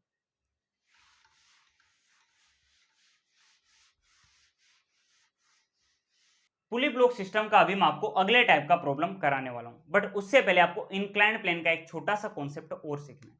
ये मैंने यहां पर एक इंक्लाइंड प्लेन दोस्त बना रखा है, जिसका ये जो एंगल है ये कितना है थीटा। जैसे इस इंक्लाइंड प्लेन पर मैं एक m मास के ब्लॉक को रखूंगा तो इस पर दोस्त लगेगा mg का वेट, और ये जो mg का वेट है इसका इस थीटा एंगल की वजह से दो कंपोनेंट होंगे। एक कंपोनेंट ये जो इंक्लाइंड प्लेन है, ये जो सरफेस है इसके अलोंग होता है, इसके साथ में होता है, ये कंपोनेंट होता है साइन थीटा वाला mg साइन थीटा। और दूसरा कंपोनेंट ये जो अपने पास इंक्लाइन सरफेस के ठीक परपेंडिकुलर होता है, जो होता है कोस थीटा वाला कंपोनेंट mg कोस थीटा। ये दोस्त आपको कॉन्सेप्ट सीखना था इंक्लाइंड प्लेन में कि ये जो अपने पास mg का वेट लग रहा है, इस mg के वेट वाले फोर्स के दो कंपोनेंट, एक तो इंक्लाइंड प्लेन के साथ में इसके अलोंग, दूसरा इसके परपेंडिकुलर। क्या आपने कॉन्सेप्ट एकदम अच्छे से सीखा? हाँ सर सीख लिया। तो अब आप केस नंबर 4 पढ़ने के लिए एकदम रेडी हो। तो अभी हम फोर्थ टाइप का प्रॉब्लम देखने वाले हैं। ये मैंने यहां पर एक इंक्लाइंड प्लेन बना रखा है जिसका ये एंगल है थीटा। इस इंक्लाइंड प्लेन के ऊपर यहां पर मैंने एक पुली रखी है, यहां पर मैंने इस इंक्लाइंड सरफेस पर एक m1 मास का ब्लॉक लिया है, जिससे एक रस्सी की हेल्प से मैंने इस पुली के ऊपर से होते हुए दूसरी तरफ m2 मास के एक ब्लॉक को कनेक्ट कर रखा है। m1 और m2 मास के ब्लॉक एक रस्सी से एक दूसरे से कनेक्टेड है, तो ये कनेक्टेड ब्लॉक का या फिर बॉडीज का सिस्टम है, जिसको मैंने एक पुली के ऊपर रखा है, तो ये एक पूरा पुली ब्लॉक सिस्टम है। सबसे पहले इन दोनों मास पर लगेगा दोस्त वेट वाला फोर्स। ये जो m2 है इस पे लगेगा m2g का वेट, m1 पे लगेगा m1g का वेट, और ये जो m1g का वेट है इसके दो कंपोनेंट होंगे इस थीटा एंगल की वजह से। ये जो इंक्लाइंड सरफेस है इसके अलोंग होगा m1g साइन थीटा का कंपोनेंट, अभी अभी हमने सीखा है, और इसके परपेंडिकुलर होता है m1g कोस थीटा का अपने पास कंपोनेंट। इतनी बात समझ में आई? हाँ सर। अच्छा, ये जो अपने पास m2g वाला वेट है, ये देखो यहाँ पर हवा में है, ये इस m2 को नीचे की तरफ खींचने की कोशिश कर रहा। हाँ सर, ये फोर्स लग रहा है। ये जो अपने पास m1g साइन थीटा है, ये इस m1 को इधर नीचे की तरफ खींचना चाह रहा, इस इंक्लाइंड प्लेन के नीचे की तरफ लाना चाह रहे हैं, है कि नहीं? हाँ सर है। क्या ये m1g कोस थीटा भी कुछ कर रहा है? नहीं सर, ये मोशन में कोई भी अपना योगदान नहीं दे रहा है, ये कुछ भी नहीं कर रहा है, तो हमें इससे कोई भी लेना देना नहीं है। यहाँ पर अपने पास दो वेट वाले फोर्स काम किए हैं, एक तो ये जो m2g है ये इसको नीचे की तरफ लाना चाह रहे हैं, एक ये जो अपने पास m1g साइन थीटा है ये इसको इधर नीचे की तरफ उतारना चाह रहे हैं इस इंक्लाइंड प्लेन के। ये दोनों इतना काम करना चाह रहे हैं, तो इन दोनों का मोशन में रोल है, हमें इसी के बारे में अभी पढ़ाई करनी। सबसे पहली बात, ये दोनों अपने पास वेट वाले फोर्स लग रहे हैं, जिसकी वजह से जो रस्सी है, जो स्ट्रिंग है, इसमें क्या आएगा, टेंशन आएगा। ये पॉइंट ऑफ कॉन्टेक्ट, इससे हुए मैंने बना दिया है टेंशन टी, क्योंकि रस्सी सेम है तो इस तरफ भी ये पॉइंट ऑफ कॉन्टेक्ट है, इससे हुए ये मैंने दिखा दिया टेंशन टी। इतनी बात समझ में आई? हाँ सर, समझ में आ गई। अब जिस तरफ नेट फोर्स होता है उस तरफ इस सिस्टम का मोशन होगा, ये ब्लॉक मोशन करेंगे। एक बार के लिए मैं बोल देता हूं कि यहां पर ये जो m1 है इससे बड़ा है m2 वाला मास। m1 से बड़ा क्या है, m2 का मास बड़ा है। अगर m1 से बड़ा होगा m2 का मास, तो ये जो m1g वाला वेट लग रहा है ये भी इस m1g sin थीटा वाले वेट वाले फोर्स से कई गुना ज्यादा होगा, काफी ज्यादा होगा, मतलब कई गुना ज्यादा तो नहीं, काफी ज्यादा होगा। यहाँ पर देखो m2g का वेट लग रहा है और एक देखो m1g sin थीटा का वेट लग रहा है। यहाँ पर क्योंकि हमने बोला कि m2 ज्यादा है, अगर m2 ज्यादा है तो m2g भी m1g से ज्यादा होता है कि नहीं? हाँ सर है। यहाँ पर तो m1g भी नहीं है, m1g साथ में sin थीटा। अगर थीटा की वैल्यू हम मैक्सिमम 90 डिग्री ले लेते ना, तो भी ये sin 90 की वैल्यू कितनी आती? 1। ये कितना बनता? m1g बनता, तो भी देखो m2g ज्यादा ही रहता। कुल मिला के मैं ये कहना चाह रहा हूं, अगर समझ में नहीं आ रहा है तो इतनी सी बात समझ लो कि ये जो m1g sin थीटा है इससे बड़ा है m2g अपने पास। तो अगर इस तरफ का फोर्स ज्यादा है, मतलब नेट फोर्स इधर आने वाला है।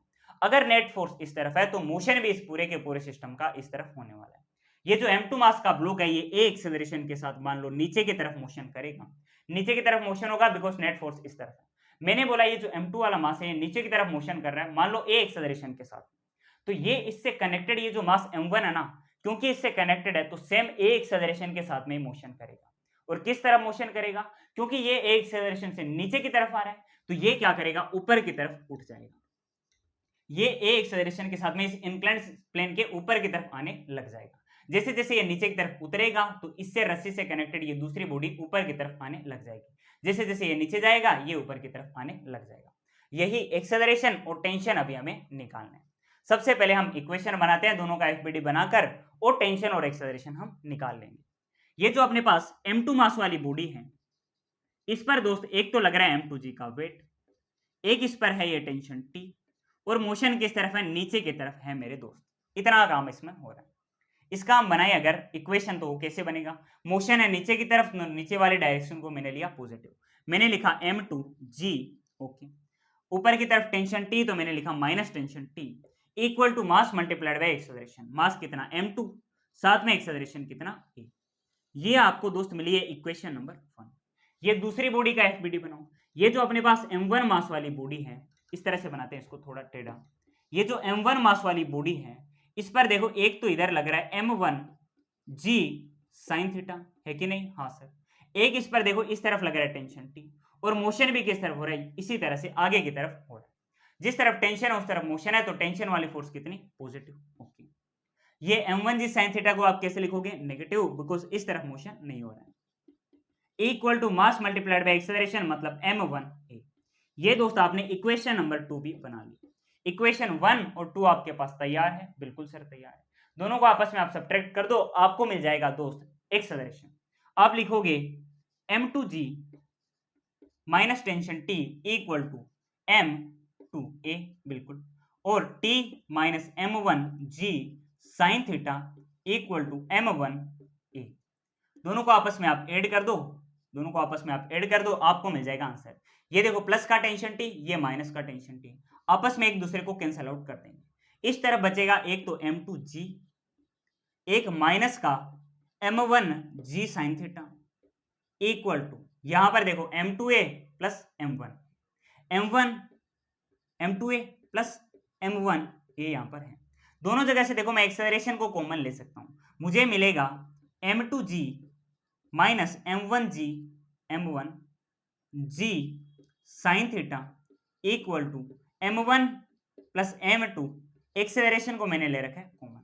यहां से अगर मुझे एक्सेलरेशन निकालना है तो m1 प्लस m2 को मैं इसके नीचे भेज दूंगा, मुझे एक्सेलरेशन मिलेगा a equal to m2g minus m1g sine theta divided by m1 plus m2। ये दोस्त हमने एक्सेलरेशन निकाल लिया है, ये हमने एक्सेलरेशन निकाल लिया है। जैसे ही आप एक्सेलरेशन की वैल्यू ये या फिर ये कोई भी इक्वेशन में आप पुट करोगे आपको दोस्त टेंशन भी मिल जाएगा। इतनी बात एकदम बढ़िया से, एकदम अच्छे से क्या आपको समझ में आई? हाँ सर समझ में आ गई। अगर समझ में आ गया है तो बढ़िया बात है। साथ में मैं आपको एक्सेलरेशन निकालने की एक शॉर्ट ट्रिक भी बताता हूँ। शॉर्ट ट्रिक भी देखो मैं आपको बताता हूँ। शॉर्ट ट्रिक कुछ इस तरीके से है कि देखो मैंने आपको बताया एक्सेलरेशन होता है A equal to net force divided by total mass, है कि नहीं? हाँ सर है। Net force divided by total mass. Net force बताओ कौन सा है जिसकी वजह से मोशन हो रहा है? एक तो ये देखो m2g है, आपने लिखा m2g, क्योंकि ये देखो m2g वाला ये जो वेट का फोर्स लग रहा है ये मोशन के डायरेक्शन में, मोशन भी नीचे और ये फोर्स भी नीचे, तो इसको हमने प्लस का लिखा है। यहाँ पे देखो एक ये वाला जो फोर्स है m1g sin थीटा, इसकी वजह से भी मोशन हो रहा है, बिल्कुल हो रहा है सर। तो ये जो m1g sin थीटा है ये देखो मोशन के ऑपोजिट डायरेक्शन में, ये लग रहा है नीचे की तरफ, मोशन हो रहा है ऊपर की तरफ, तो इसको आप लिखोगे negative minus m1g sin theta divided by total मास, आप लिखोगे m1 प्लस m2। ये देखो दोस्त आपने निकाला है एक्सेलरेशन, जिसकी वैल्यू देखो यहां पर भी आपने यही निकाली थी, m2g minus m1g sin theta, m2g minus m1g sin theta divided by total mass, divided by total मास। आपने दोस्त ये कैलकुलेट कर लिया और इक्वेशन तो आपके पास है ही, m2g minus tension t equal to m2a, बिल्कुल है सर। और दूसरी इक्वेशन क्या है? t minus m1g sin theta equal to m1a। ये देखो आपके पास दो इक्वेशन है, ये इक्वेशन 1, ये इक्वेशन 2। ये आपने केस नंबर 4 एकदम बढ़िया से, एकदम अच्छे से दोस्त समझ लिया।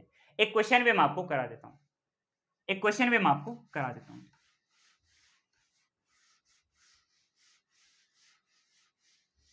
क्वेश्चन कुछ इस तरीके से है कि ये मैंने यहां पर एक इंक्लाइंड प्लेन बना रखा है, जिसका ये जो एंगल है इसको मैंने बोल रखा है 37 डिग्री। यहां पर मैंने एक 5 kg मास का एक ब्लॉक ले रखा है, 5 kg मास का एक ब्लॉक ले रखा है। ये मेरे पास एक पुली है, ये जो रस्सी है इसकी हेल्प से पुली के ऊपर से होते हुए मैंने 5 kg के एक और मास को इस दूसरी तरफ मैंने इससे कनेक्ट कर रखा है। सबसे पहली बात, ये जो अपने पास दोनों के दोनों मास है, इस पर लगेगा वेट वाला फोर्स। 5 kg पे लगेगा 5g का वेट, और ये जो 5 kg इस पे भी लगेगा 5g का वेट। बट इसका दोस्त कंपोनेंट हमें लेना होगा, बिकॉज ये अपने पास एंगल है।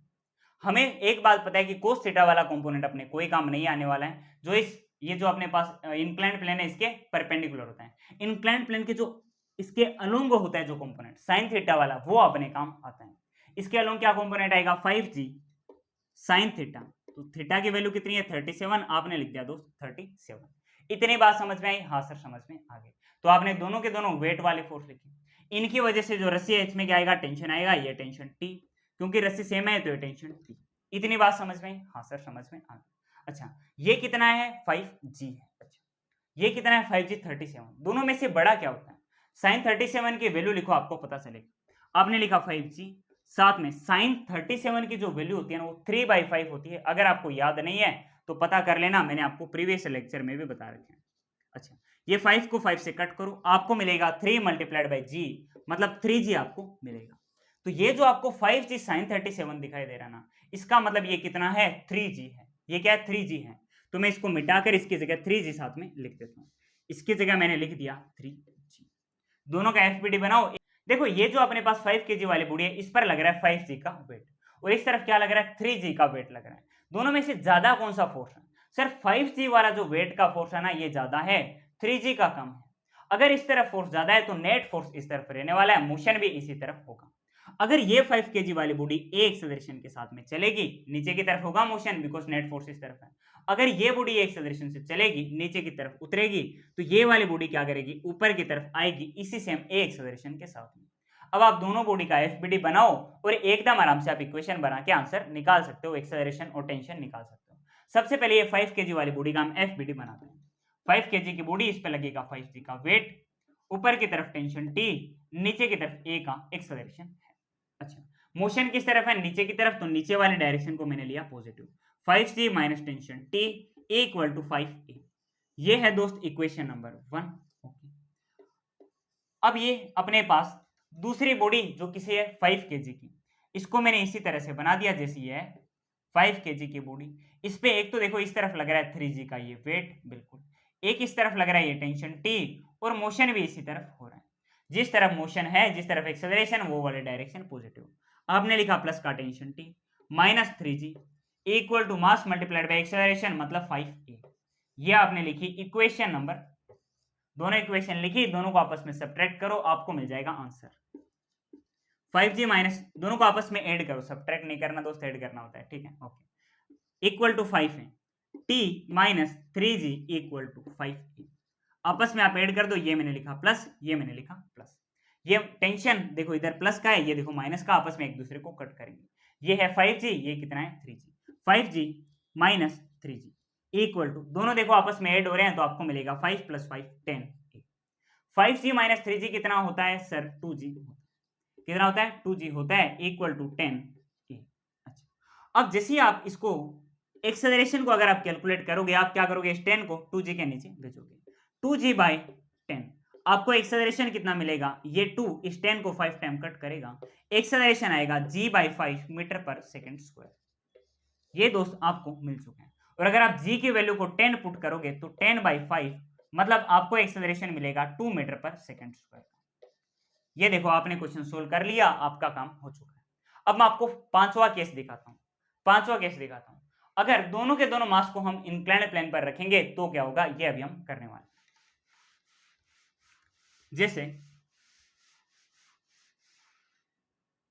जैसे केस नंबर 5 कुछ इस तरीके से है कि ये मैंने यहां पर इंक्लाइंड प्लेन ले रखा है, इस तरफ देखो एक मैंने एंगल ले रखा है θ1 और इस तरफ मैंने एंगल ले रखा है θ2, दोनों तरफ अलग अलग एंगल है। यहां पर मैंने इस इंक्लाइंड प्लेन के ऊपर एकदम ऊपर यहां पर मैंने एक पुली बना रखी है, इस तरफ मैंने एक मास लिया जो है m1 मास का एक ब्लॉक है, जो एक रस्सी एक स्ट्रिंग की हेल्प से इस पुली के ऊपर से होते हुए दूसरी तरफ m2 मास के दूसरे ब्लॉक से कनेक्टेड है। एक मास m1 दूसरा मास m2 एक सेम रस्सी की हेल्प से एक दूसरे से कनेक्टेड। सबसे पहली बात, ये दोनों एक दूसरे से कनेक्टेड, तो ये क्या है, कनेक्टेड ब्लॉक का सिस्टम। इसको हमने पुली के ऊपर रखा तो ये पुली ब्लॉक सिस्टम तो दोस्त बन चुका है। सबसे पहले इन पर क्या लगेगा, वेट वाला फोर्स लगेगा, ये जो m1 है इस पे लगेगा m1g, m2 पे लगेगा m2g का वेट। ये दोनों के दोनों वेट है m1g और m2g, इनके इन एंगल की वजह से दोस्त कंपोनेंट होंगे। कोस थीटा वाले कंपोनेंट से हमें कोई लेना देना नहीं होता, जो इस इंक्लाइंड प्लेन के परपेंडिकुलर होता है, हमें इसके अलोंग वाले कंपोनेंट से लेना देना होता है। तो इस θ1 एंगल की वजह से इसका कंपोनेंट आएगा इंक्लाइंड प्लेन के अलोंग m1g sin θ1, बिल्कुल। और इसका क्या कंपोनेंट आएगा, इसका कंपोनेंट आएगा इसके अलोंग m2g sin θ2। ये दो दोस्त अपने पास कंपोनेंट बनने वाले। इतनी बात समझ में आई, हाँ सर इतनी बात समझ में आ गई। अब ये दोनों के दोनों वेट वाले फोर्स लग रहे हैं, जिसकी वजह से जो रस्सी है, ये जो अपने पास स्ट्रिंग है, इसमें क्या आएगा, टेंशन आएगा। ये पॉइंट ऑफ कॉन्टेक्ट, इससे मैंने टेंशन दिखाया टी, क्योंकि यही सेम रस्सी दूसरी तरफ है, तो इससे अभी मैंने टेंशन कितना दिखाया, टी का टेंशन मैंने दिखा दिया। अब यहां पर मैं एक बार के लिए बोल देता हूं कि ये जो अपने पास m2g sin θ2 है, ये मान लो बड़ा है m1g sin θ1 से। अगर m2g sin θ2 वाला जो फोर्स है, ये अगर बड़ा है m1g sin θ1 वाले फोर्स से, अगर ये वाला फोर्स इस फोर्स से बड़ा है, तो नेट फोर्स किस तरफ आएगा, इसी तरफ आएगा, क्योंकि ये वाला फोर्स बड़ा। अगर इस तरफ नेट फोर्स आएगा तो जो मोशन है वो भी किस तरफ होगा, इसी तरफ होगा। मान लो मैं बोल देता हूं कि ये जो अपने पास m2 मास वाली बॉडी है, ये नीचे की तरफ मोशन करेगी, मैं बोल देता हूं ये मान लो a एक्सेलरेशन के साथ में नीचे की तरफ आ रही। तो जैसे जैसे ये नीचे की तरफ उतरेगा m2 मास वाला ब्लॉक, इससे एक ही रस्सी से कनेक्टेड ये जो दूसरा वाला ब्लॉक है ना m1 मास वाला, ये इसी सेम a एक्सेलरेशन के साथ ऊपर की तरफ आएगा। तो जैसे ही एक बॉडी नीचे की तरफ आएगी, इससे कनेक्टेड दूसरी बॉडी सेम एक्सेलरेशन के साथ में ऊपर की तरफ आएगी। अब हमें एक एक करके दोनों का FBD बनाना है और हमें ये वैल्यू निकालनी है टेंशन और एक्सेलरेशन। दोनों का FBD बनाते हैं। सबसे पहले ये जो m1 मास है, m1 मास, इस पर देखो एक तो लगेगा m1, एक काम करते हैं यहां से इसको मिटाते हैं, थोड़े तरीके से बनाते हैं इसको, थोड़े तरीके से बनाते हैं। ये मैंने m1g यहां पे लिख दिया, ठीक। ये अपने पास m1 मास का ब्लॉक है, इस पे एक तो लगेगा m1g sin θ1, बिल्कुल sin θ1। एक लगेगा देखो ये टेंशन T, और मोशन भी किस तरफ है, आगे की तरफ। ये हो गया इसका FBD। अब मोशन देखो आगे की तरफ है, तो आप आगे वाले डायरेक्शन को क्या ले लोगे, पॉजिटिव। आप लिखोगे टेंशन T, इसको तो सीधा लिखते हैं, tension T minus m1g sin θ1, m1g sin θ1 equal to mass multiplied by acceleration, मतलब m1। ये बन गई इक्वेशन नंबर 1, ये बन गई इक्वेशन नंबर 1। दूसरी तरफ क्या है, दूसरी तरफ ये देखो m2 मास का ब्लॉक है, इसको मैंने लिखा इस तरह से, इसको सही से बनाते हैं। ये अपने पास है दोस्त m2 मास वाला ब्लॉक। m2 मास वाले ब्लॉक पर एक तो लगेगा ये m2g sin θ2, एक तो m2g sin θ2 लगेगा, एक इस पर लगेगा ये देखो टेंशन T, और इसका जो मोशन है वो किस तरफ होने वाला है, इस तरह से होने वाला है। तो क्योंकि ये जो मोशन की डायरेक्शन है इसको हम लेंगे पॉजिटिव, बिल्कुल। इस तरफ क्या है m2g sin θ2, m2g sin θ2। Motion के ऑपोजिट डायरेक्शन में क्या है टेंशन T, तो मैंने लिखा minus tension T equal to mass multiplied by acceleration मतलब m2e। ये बना इक्वेशन नंबर 2। दोनों इक्वेशन को आप सब्ट्रैक्ट कर दो, आपको एक्सेलरेशन मिल जाएगा। आपने लिखा T, एक काम करते हैं इसको मिटाते हैं ऊपर से, आपने लिखा tension T minus m1g sine θ1 equal to m1a, बिल्कुल। और दूसरा क्या है m2g sine θ2 minus tension T equal to m2। दोनों इक्वेशन को आप क्या करोगे, आपस में एड अप कर दो। ये देखो प्लस का टेंशन T ये इस माइनस के टेंशन T से कैंसिल हो जाएगा। आपको मिलेगा एक तो ये प्लस का m2g sin θ2, साथ में ये माइनस का m1g sin θ1 इक्वल टू, ये दोनों देखो आपस में एक दूसरे से ऐड हो रहे हैं, तो मैं लिखूंगा m1a प्लस m2a। यहां से देखो आप एक्सेलरेशन को कॉमन ले सकते हो, आपको मिलेगा m2g sin θ2 minus m1g sin θ1 equal to m1 plus m2, साथ में हमने क्या किया एक्सेलरेशन को कॉमन लिया। यहां से अगर आपको एक्सेलरेशन निकालना है वो कैसे आएगा, m1 प्लस m2 को आप इसके नीचे भेज दो, आपको मिलेगा m2g sin θ2 minus m1g sin θ1 divided by m1 plus m2। ये देखो दोस्त आपका काम हो चुका है, आपको एक्सेलरेशन मिल चुका है। और अगर आप एक्सेलरेशन का शॉर्टकट यूज करते हैं ना, a equal to f divided by m, मतलब net force divided by total mass, तो नेट फोर्स भी देखो मोशन कौन कौन करा रहा है, अब लिखने की कोई जरूरत नहीं है। नेट फोर्स भी देखो मोशन कौन कौन करा रहा है, एक ये ज्यादा फोर्स है मोशन के डायरेक्शन में, इसको मैंने लिखा पॉजिटिव, ये देखो यहाँ पर है m2g sin θ2। दूसरा कौन सा है, ये देखो m1g sin θ1 मोशन हो रहा है ऊपर की तरफ, ये देखो नीचे की तरफ, तो इसको मैंने लिखा negative divided by total mass m1 plus m2। देखो शॉर्टकट से भी इसी तरह से एक्सेलरेशन आएगा। तो इक्वेशन में अगर आप ये एक्सेलरेशन की वैल्यू पुट करोगे कोई भी इक्वेशन में, चाहिए तो आपको टेंशन भी साथ में मिल जाएगा। समझ में आ गई ये बात? हाँ सर समझ में आ गई। देखो सिंपल क्वेश्चन मैं आपको करा देता हूं इसका भी एक।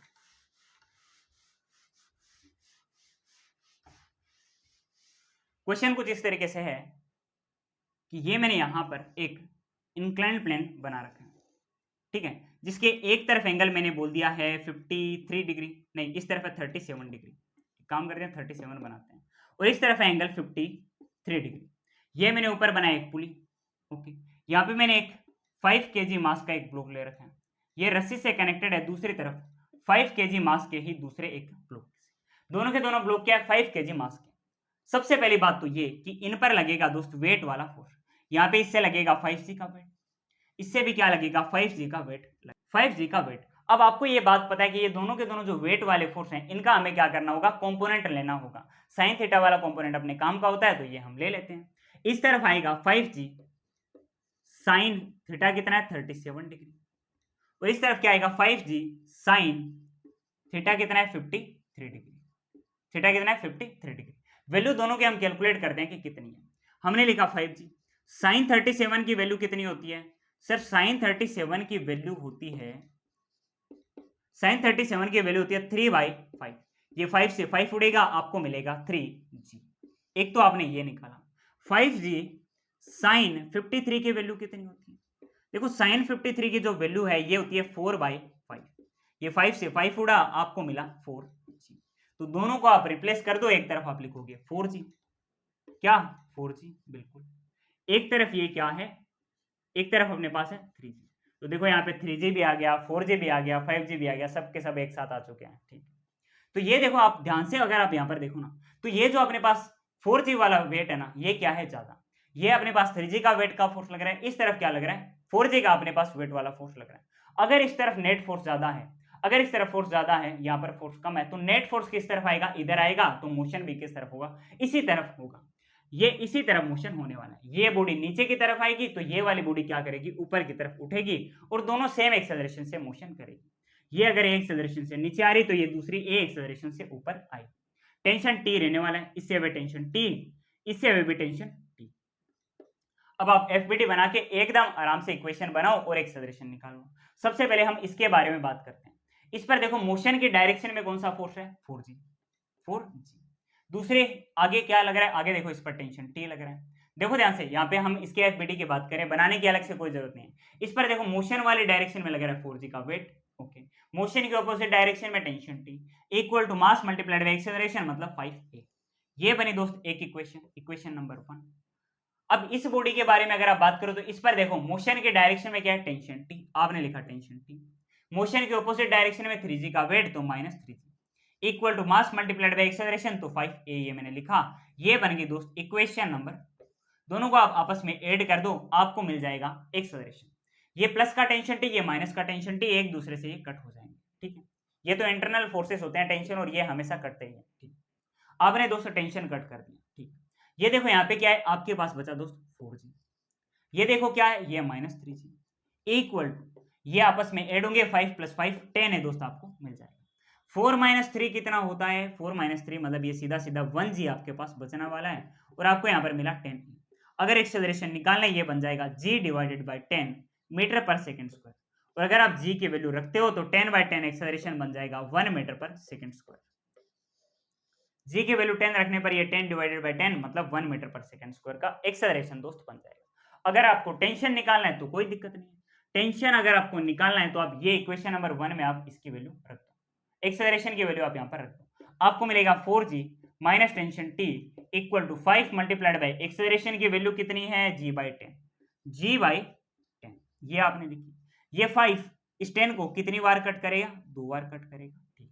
आपको मिला 4g minus tension t equal to g/2। ये दोस्त आपको मिला है। यहां से अगर आपको टेंशन निकालना है, इसको इस तरफ लो, g/2 को इस तरफ लो, t equal to 4g minus g/2। अब आप मेरे को ये बताओ, 4 मल्टीप्लाइड विद g की वैल्यू आप कितनी लिखोगे, 10 लिखोगे, ठीक। माइनस g की वैल्यू आप लिखोगे 10, 10 / 2। ये 4 मल्टीप्लाइड बाय 10 कितना, 40, माइनस 10/2 कितना, 5। 40 - 5 आपको मिलेगा दोस्त 35 न्यूटन का टेंशन। ये लो आपका काम हो गया, टेंशन निकालिए, एक्सेलरेशन निकालिए, पूरा केस मैंने आपको एकदम अच्छे से करा दिया। इसको नोट करो, फिर मैं आपको एक लास्ट केस और कराता हूं। कर लो नोट, नोट कर लीजिए, मिटा दो इसको, बढ़े आगे, ओके। अब एक लास्ट कॉन्सेप्ट और मैं आपको सिखा देता हूं, उसको चलो हम डायरेक्ट क्वेश्चन के फॉर्म में ही ले लेते हैं। डायरेक्ट हम क्वेश्चन के फॉर्म में हम इसको ले लेते हैं। ये मैंने यहां पर एक फिक्स सपोर्ट से एक पुली को बांध रखा है। ये एक फिक्स पुली है, इसके एक तरफ मैंने 2 kg मास के एक ब्लॉक को ले रखा है, दूसरी तरफ मैंने एक 2 kg मास के ही एक और ब्लॉक को मैंने ले रखा है, और इस 2 kg मास के ब्लॉक से एक दूसरे रस्सी, दूसरे स्ट्रिंग से एक और 2 kg मास का ब्लॉक कनेक्टेड है। यहां पर हमने एक स्ट्रिंग से, यहां एक तरफ हमने 2 kg मास के ब्लॉक को कनेक्ट किया, दूसरी तरफ दूसरे 2 kg मास के ब्लॉक को कनेक्ट किया, और ये जो दूसरा 2 kg मास का ब्लॉक है, इससे एक दूसरे स्ट्रिंग, दूसरे रस्सी से हमने एक और 2 kg मास के ब्लॉक को कनेक्ट किया। ये अपने पास एक पूरा का पूरा सिस्टम है। ये पुली है, ये ब्लॉक है, तो ये पूरा एक पुली ब्लॉक का सिस्टम है। सबसे पहली बात, इन पर लगेगा दोस्त वेट वाला फोर्स। इस पर लगेगा 2g का वेट, बिल्कुल।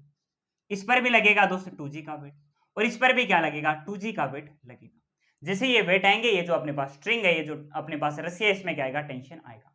ये रस्सी नंबर 1, तो ये पॉइंट ऑफ कॉन्टेक्ट, इससे अब टेंशन कितना, T1। ये टेंशन कितना है, T1। यही सेम रस्सी इस तरफ ये वाले ब्लॉक से कनेक्टेड, तो ये पॉइंट ऑफ कॉन्टेक्ट से अभी भी टेंशन कितना है, T1। अब देखो ये दूसरी रस्सी आ गई है, तो यहाँ पर इस पॉइंट ऑफ कॉन्टेक्ट से अभी टेंशन कितना हो जाएगा, T2। ये वाला जो पॉइंट ऑफ कॉन्टेक्ट है, इससे अभी भी टेंशन कितना हो जाएगा, T2 हो जाएगा। इतनी बात क्या आपको समझ में आई? हाँ सर, समझ में आ गई। अब आप मेरे को ये बताओ कि मोशन किस तरफ होगा, जिस तरफ नेट फोर्स होगा। यहाँ पर देखो एक लग रहा है 2g का वेट, एक और लग रहा है 2g का वेट, यहाँ पर सिर्फ और सिर्फ एक अकेला 2g का वेट लग रहा है, यहाँ पर 2 और 2 देखो 4g का वेट लग रहा है। तो नेट फोर्स किस तरफ ज्यादा होगा, सर फोर्स इस तरफ ज्यादा है, तो नेट फोर्स इस तरफ आने वाला है, और जिस तरफ नेट फोर्स होता है उसी तरफ मोशन होता है, बिल्कुल सर होता है। तो ये जो अपने पास सिस्टम है, ये यहाँ पर नीचे की तरफ मोशन करेगा, और जैसे ये सिस्टम नीचे की तरफ मोशन करेगा, सिस्टम में प्रेजेंट हर एक बॉडी सेम एक्सेलरेशन के साथ में ऐसे ही नीचे की तरफ आएगी। अगर ये वाली बॉडी ए एक्सेलरेशन के साथ में नीचे की तरफ आ रही है, तो ये जो दूसरी बॉडी है, ये भी ए एक्सेलरेशन के साथ में नीचे की तरफ आएगी, क्योंकि इससे क्या है, ये कनेक्टेड। क्योंकि ये वाली बॉडी एक एक्सेलरेशन से नीचे की तरफ आ रही है, तो ये वाली जो बॉडी है ना, ये भी एक एक्सेलरेशन के साथ में मोशन करेगी। जैसे जैसे ये नीचे की तरफ आएगी, ये ऊपर की तरफ आएगी। जैसे जैसे ये नीचे की तरफ आएगी, क्योंकि इससे कनेक्टेड है सेम रस्सी से, तो सेम एक्सेलरेशन से नीचे ये ऊपर की तरफ आएगी। जैसे जैसे ये नीचे की तरफ उतरेगी, ये ऊपर की तरफ चढ़ेगी। इतनी बात क्या आपको समझ में आई? हाँ सर, समझ में आ गई।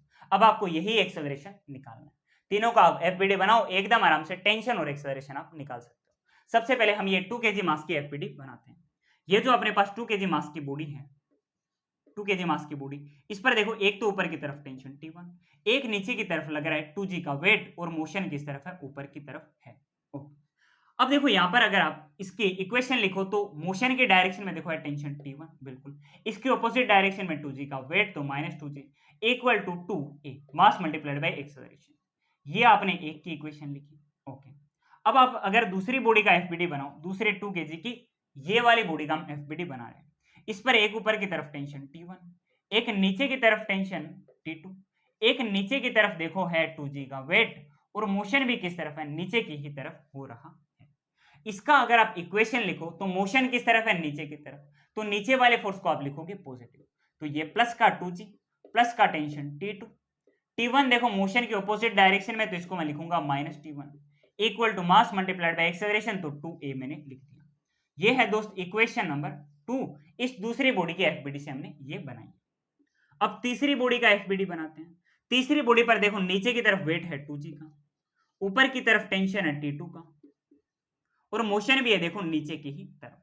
इसका अगर आप इक्वेशन लिखोगे तो इसका इक्वेशन बनेगा मोशन के डायरेक्शन में force 2g minus tension T2 equal to 2a। ये आपने बना ली दोस्त इक्वेशन नंबर 3। इन तीनों की तीनों इक्वेशन को आप आपस में एक दूसरे से ऐड कर दो, आपको मिल जाएगा दोस्त एक्सेलरेशन। ये देखो मैं तीनों इक्वेशन को एक दूसरे से ऐड कर रहा हूं, अलग से लिखने की कोई जरूरत नहीं है। ध्यान से देखो यहाँ पे क्या माइनस का टेंशन T2, ये प्लस का टेंशन T2, दोनों को आप आपस में कैंसिल कर दो, कर दो। ये प्लस का टेंशन T1, ये माइनस का टेंशन T2। देख लो टेंशन तो हर बार कैंसिल ही होता है। आपको यहाँ पे मिलेगा एक तो ये प्लस का 2g, ये प्लस का 2g, और ये माइनस का 2g, तो +2 और +2 मिलकर बन जाएगा 4g, बिल्कुल। एक ही यहाँ पे क्या है -2g माइनस का 2g इक्वल टू ये 2a 2a और 2a तीनों आपस में ऐड होकर बन जाएंगे 6। 4 - 2 आपको मिलेगा दोस्त 2g इक्वल टू 6। यहां से एक्सेलरेशन आएगा 2g/6, या फिर एक्सेलरेशन आ जाएगा, ये 2 इस 6 को 3 टाइम कट करेगा, g/3 मीटर पर सेकेंड स्क्वायर। अगर आप ये एक्सेलरेशन की वैल्यू कोई भी इक्वेशन में लिखोगे तो आपको टेंशन T1 और T2 मिल जाएगा। जैसे ये वाली इक्वेशन में अगर आप एक्सेलरेशन की वैल्यू लिखोगे तो आपको टेंशन T1 मिलेगा, यहां पर लिखोगे तो टेंशन T2 मिलेगा। सबसे पहले यहां पर लिखते हैं T1 - 2g equal to 2a। आपने लिखा T1 - 2g को इस तरफ लेकर आऊं तो बनेगा 2g प्लस का 2g, प्लस में एक ये 2a यहां पर पड़ा है, आपने लिखा 2, एक ही जगह आपने लिख दिया g/3। ठीक है सर, समझ में आ गई? ये देखो यहाँ पर 2g है, ये देखो 2g/3 है। इस यहाँ पर ये जो 2g है इसके नीचे आप 1 लिख दो, और ये पूरे का आप एलसीएम ले लो, आपको नीचे मिलेगा 3, बिल्कुल। यहाँ पे 3 × 2 बनेगा 6g, प्लस एक 2g पहले से पड़ा है। T1 कितना आ जाएगा? आ जाएगा 6 और 2 8g/3 न्यूटन का टेंशन T1 आ जाएगा। ये बात समझ में आई? हाँ सर। अब ये जो इक्वेशन नंबर 3 है इसमें भी एक्सेलरेशन की वैल्यू लिखो, 2g minus tension T2 equal to 2a। Acceleration की जगह आप वैल्यू लिख दोगे g/3। T2 को आप इस तरफ लेकर आओ, ये बनेगा प्लस का T2 इक्वल टू 2g/3 को आप इधर लेकर आओ, ये बनेगा 2g माइनस 2g/3 आपको मिलेगा दोस्त इसका, इसके नीचे आप लिखोगे 1 और पूरे का एलसीएम लेने पर नीचे तो दोस्त 3 ही आएगा, जैसे काम यहाँ पर हुआ था। ये बनेगा 3 × 2 मतलब 6g, 6g माइनस 2g मतलब आपको दोस्त टेंशन T2 मिलेगा 4g/3 न्यूटन का। 4g/3 न्यूटन का आपको दोस्तों टेंशन मिल जाएगा। ये सारी बातें एकदम अच्छे से आपको समझ में आ गई होगी। अब मैं आपको लास्ट एक क्वेश्चन भी साथ में करा देता हूं। एक बड़ा ही शानदार क्वेश्चन होता है एक्सेलरेशन निकालने का, पहले आप इसको नोट कर लीजिए, वो भी मैं आपको साथ में करा देता हूं। कर लिया नोट? मिटा दूं? बढ़े आगे? चलो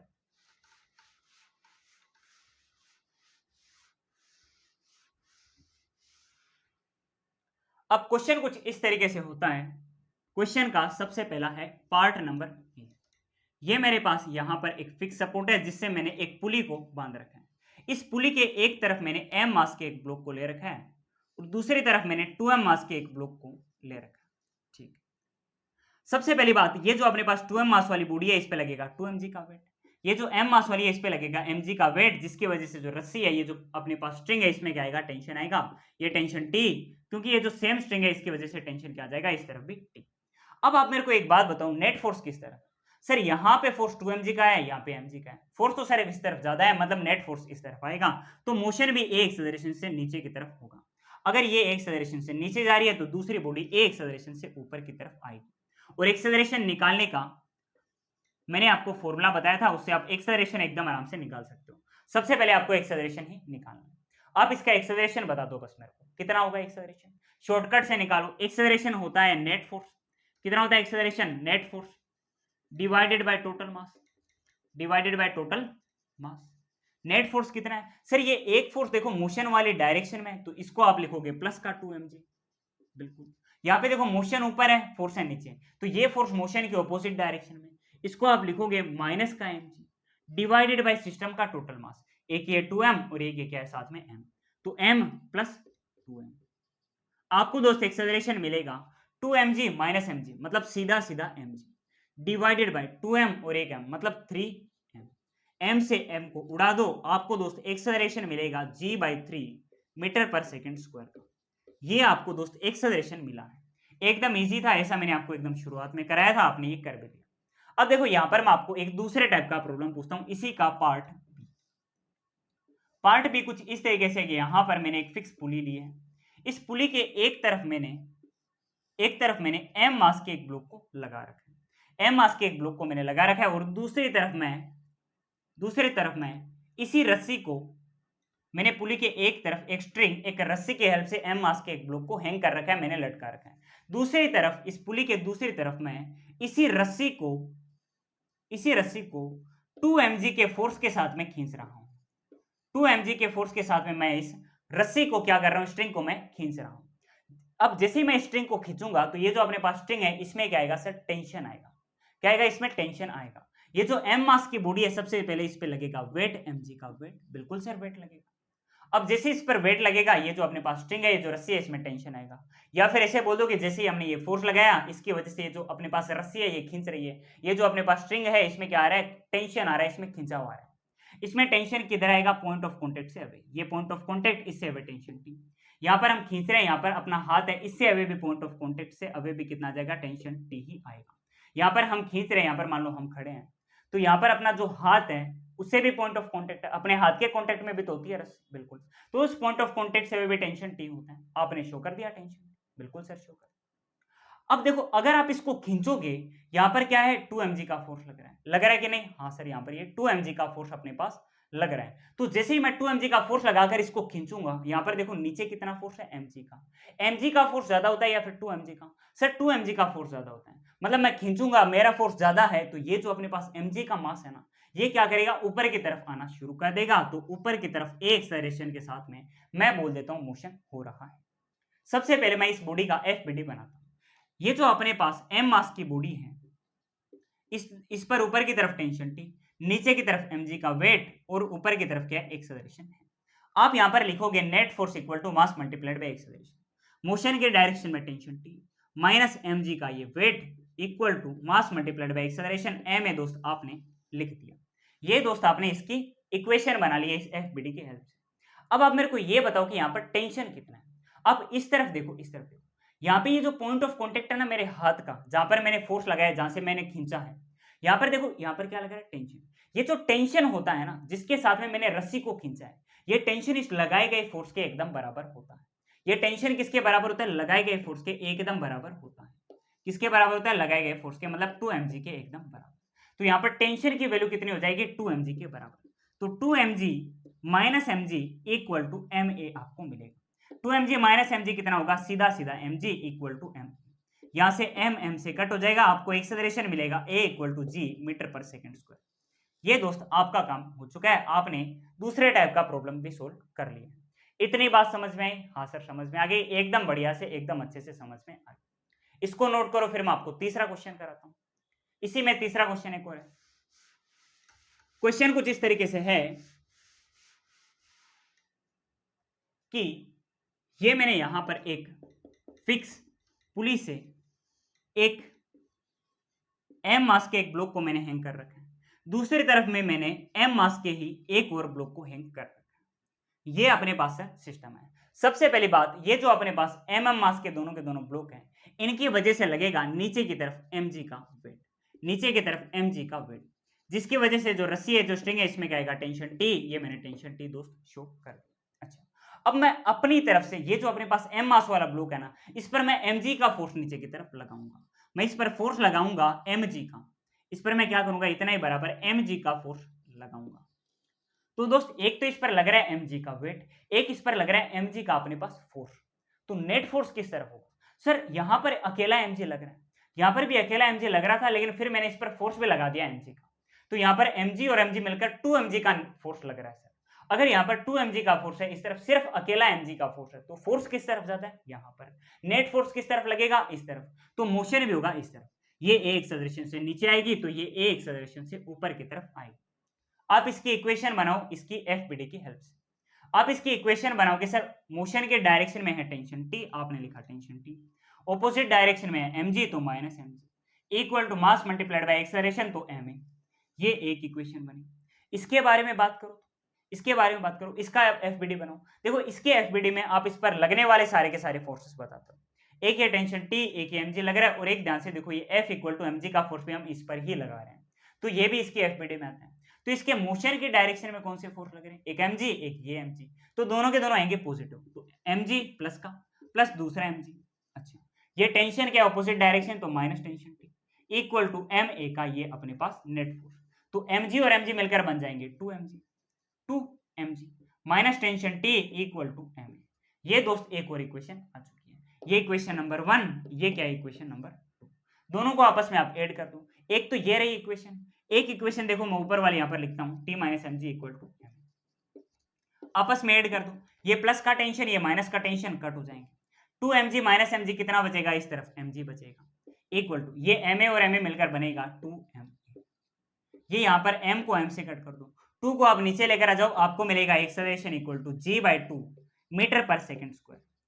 ये दोस्त आपने एक लास्ट क्वेश्चन और इसका कर लिया।